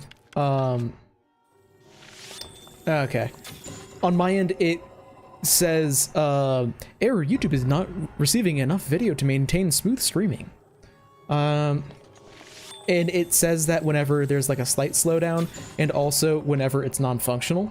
So I don't really have an easy way to tell without alt-tabbing to see exactly how good it is, but yeah, but like cool stuff where it's like, okay, yeah, maybe a reaction that lets you move around whenever you critically succeed, or if you're making a fortitude save against an effect generated by an adjacent enemy, you make them move around whenever you critically succeed. Or like recall knowledge whenever you critically succeed, so you can identify whatever affected you. So it is specifically identifying what spell was cast on you, or what like, oh no, someone, I don't know. I'm trying to think of a good will save. You're making a will save again. I'm trying to think of something that isn't a spell. Let's say that there's a dragon. I don't know if there is, but let's say that there's a dragon that that does like a min. Okay, you critically succeed on the effect. You can immediately make recall knowledge, or you automatically know what that effect was and how that actually impacted you. So it is a specific effect, meaning that you just learn, which is much clearer than how recall knowledge works a lot of the time. There's just a lot of really cool stuff there for like saving throw feats. Also, no, that I get, yeah, that is actually stone. Wait a minute. Am I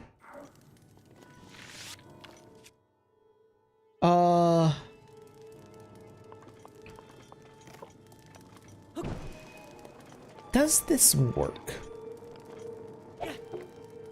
Arrows. How am I going to get this to work? Huh.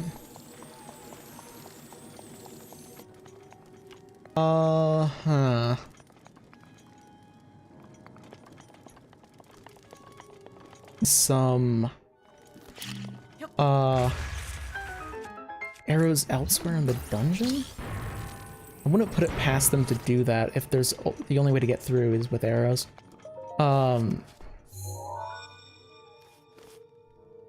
Yeah, like, can you imagine a perception feat that would just give you information of like, oh, they seem like they have, because pretty much every GM that I've played with does the like, oh, you hit them, but they don't seem to be as affected by it as you might think. Basically, every GM has a way of saying, yeah, they have damage reduction. Can you imagine a perception feat that said, oh yeah, they seem against bludgeoning, based on how you hit them, you're very used to hitting someone, so, or you're used to beating the crap out of people, therefore you can tell that sort of information. That would be an incredibly useful general feat. And would be really interesting. I don't know. There's a lot of options for general feats that are just way more engaging than the ones that are currently in. Or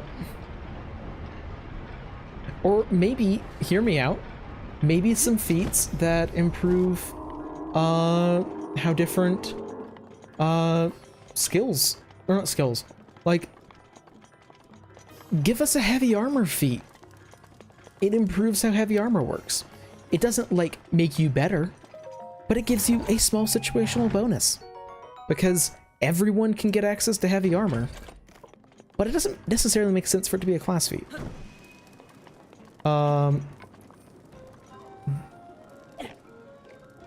Okay, I am going to have to maybe reload a save. If I can't pick it up. That might be my only way of getting this terminal, because I don't have any arrows and I'm not fast traveling out of here. Because fast traveling is cowardice. No fast travel this run. Ow.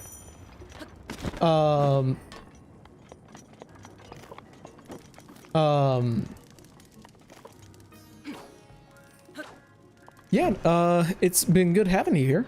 I guess I will see you whenever I stream next. I'm probably going to be stopping streaming after I finish this Divine Beast anyway. Okay, come on. This has got to work at some point, right?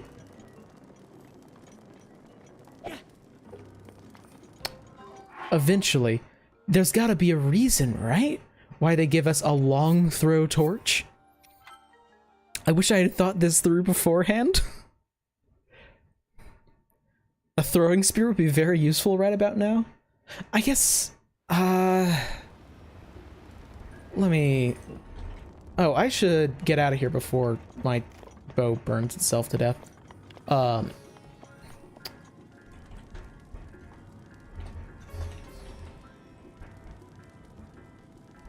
Okay.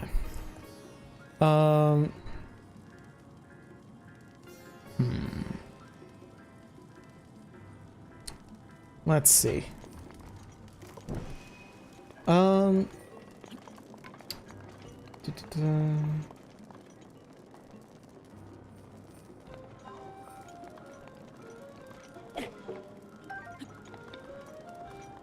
And yes, I'm too stubborn to fast travel out, so we're gonna be here for a little while. I'm certain that I can get it right at some point. Well, unfortunately, is there...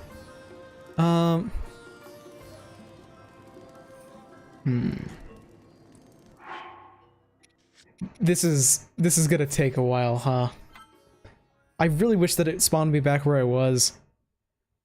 Oh, you can go through it while crouching. Does it open back? Oh, well, if it doesn't open back up, then... Oh.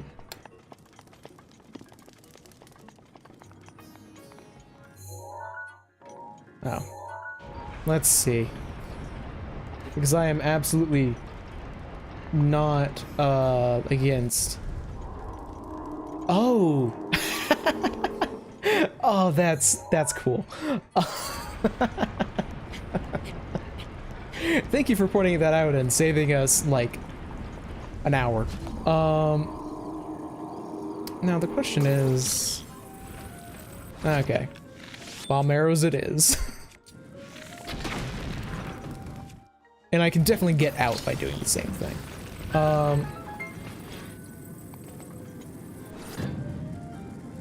Okay, good. It wasn't about to crush me.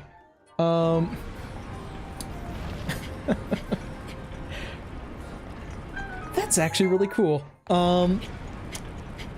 What was I thinking? Oh yeah, but there's just so many fun ideas for general feats.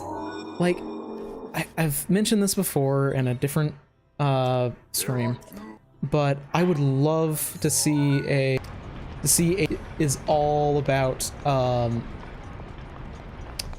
like new classes, new archetypes, new all that stuff. I think that would be really cool. However, I think that a book exclusively about general feats and skill feats would probably be better for the game's overall, like, performance and lifespan. Oh yeah, I could, like, torch smuggle it, but I'm not that good at the game, and I don't know how to do that.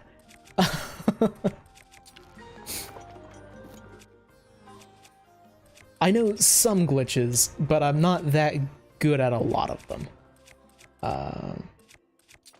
Nah.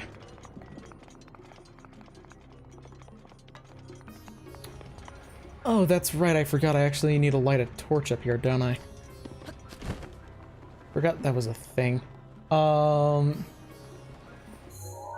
was just kind of walking up there without a care in the world.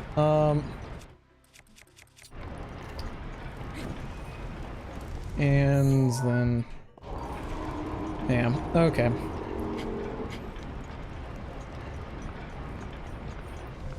Also, I don't know what it is, but I hate the Flamebreaker armor in this game. It's by far my least favorite armor set. It's just so clunky when all of Link's other clothes are like the opposite of clunk. Oh, I'm certain that it's probably just a couple of like inputs. It's more just like, I don't necessarily want to take the time to learn how to do that on stream when I could just learn it off stream. That's really it. Is finding things on stream is not always the most entertaining option. Whenever I can start talking about like, oh, what else would be in a book that is all... Where's the ball? Oh, it went down, I just didn't see it. But talking about like, what else would be in a book that is all about general feats and skill feats? Hopefully most, mass combat. Mass combat is one of those things that I'm like, it feels like it's missing. Just one like, I want to see an ultimate campaign, from Pathfinder 1E, just ultimate campaign V2, just a bunch of backgrounds, explicit rules for creating custom backgrounds, even though custom backgrounds are incredibly obvious of, okay, so to make a custom background, you make like 5 decisions and it's easy. Let me just get rid of this asshole. If I can aim, jeez. Let's see. Square one, drop it at your feet, press Y once with the shield and torch, then press B, and plus at the same time, then unequip the shield. Okay. Yeah, that doesn't seem too hard.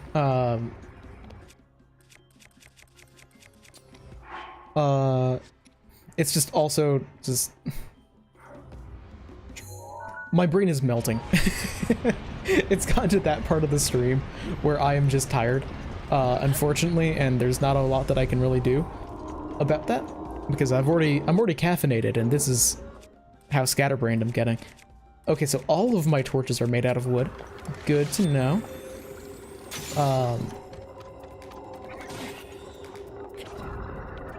Hey, come on.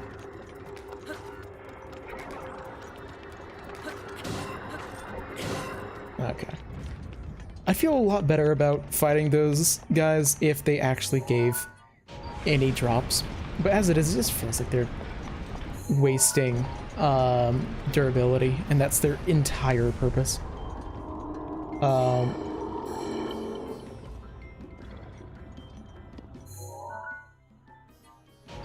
Okay. Oh, I forgot about this. Oh, oops, I meant to draw out a bow there, but I forgot that it broke. There we go. Come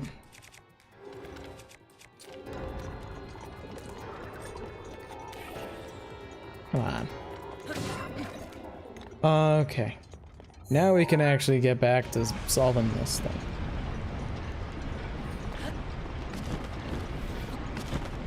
Okay.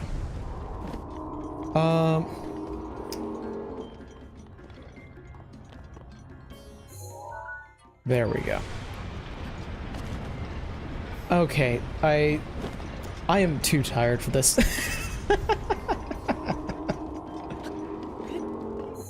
Jesus. Okay. It's not even a platformer. And one of these days I'm gonna remember that I wanted to stream Celeste and get around to doing that. I swear I'm better at platforming in Celeste than I am in this. Also, I think that Link just broke all of his, all the bones in his feet. Nice. There should be Like, the little, like, animation things whenever you look at his feet, like, on a slope, they are painful to watch. But, I mean, yeah, let's just kill Fireblight. But of course, first,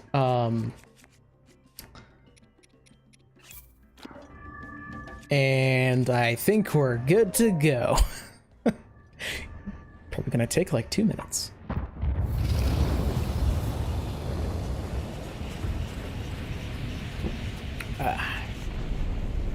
Yeah, Fireblight is very easy.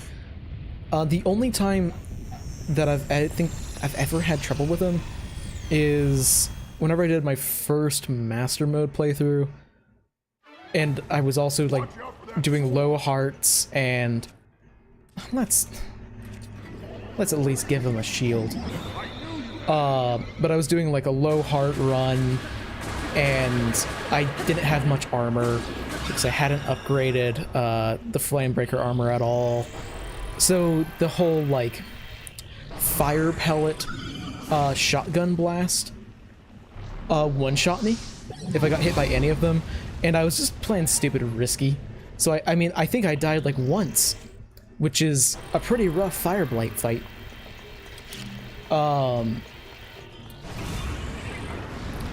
Give me the vacuum.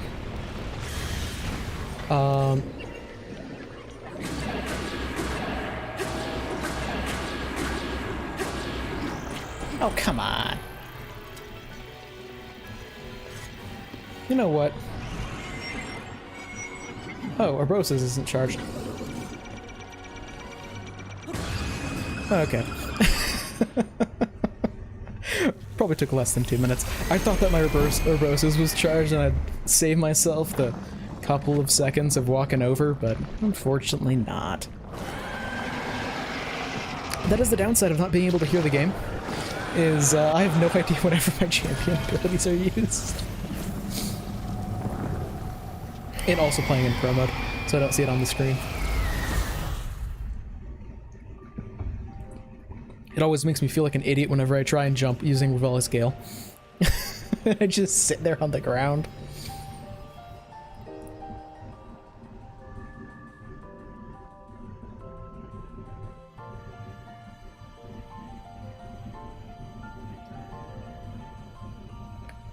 You know, they never explain where on earth this heart container comes from.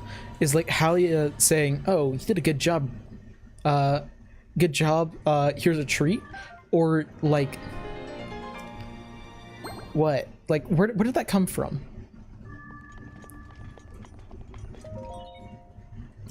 Like, because all the other like spirit and heart containers and all that, they come from Hylia, but yeah, and no problem. This has been a fun stream.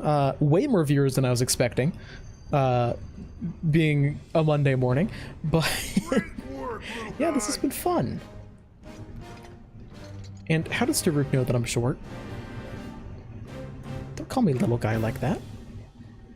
I owe you big for this. Because of you, my spirit is finally free. Can't thank you enough. I feel like I should apologize. I was doing all I could to protect Hyrule. They got the best of me. Daruk, if I remember correctly, you don't even have a bow. From whenever we fight this thing with your gear. Ruthani is now back under our control. Like, That means that our century-old yeah, so Link gets the heart container by ripping out Daruk's heart and eating it. I'll have a better shot at getting there. And then, once you've made your way into Hyrule Castle, we're gonna light that thing up. I want to give you something. It's a special power of mine called Daruk's Protection. It's no good to me now that I'm a spirit, but it might be useful for you. Here it comes! Yeah, no, the voice acting in this game isn't great. I have considered before, I've considered in previous playthroughs and I've just never gotten around to it. Because honestly, whenever I'm not streaming, I normally skip the cutscenes, because I've seen them before. From this moment, you know what? Because I can't even hear them, so I don't know whenever I'm talking over them. But I've considered switching it over to another language, like listening to it in Japanese or French or something, because I don't understand the language then, so I don't know whether or not the voice acting is bad. I also think French is the fastest language to speedrun the game, and like I legitimately do like the story, or I like the plot, and I also like the story of Breath of the Wild, but not whenever I'm being told it. I like it whenever I already know it.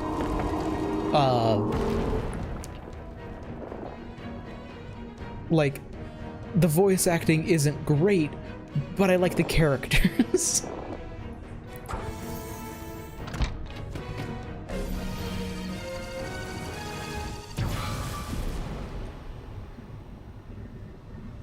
Also, I'll probably be mentioning this again whenever we, probably in like a stream or two actually end up fighting Ganon, but there's no way that Link should survive the Divine Beast attack on Calamity Ganon. He should be turned into freaking paste. But yeah, let me find a suiting place to end this off at, because I am picky.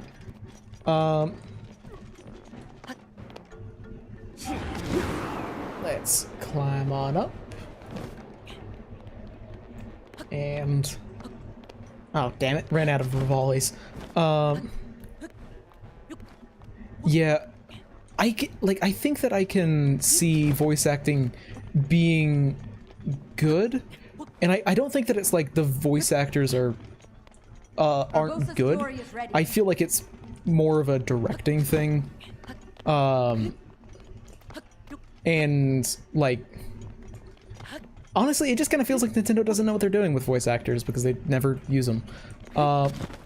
So same way that Nintendo kind of doesn't know what they're doing when it comes to writing stories for video games, because they don't use like outside story writers, they just use Nintendo staff. But yeah, Nintendo does Nintendo. But regardless, that is going to be the end of the stream for today. So, thanks for watching, everybody. And until I see you next, live a wonderful life.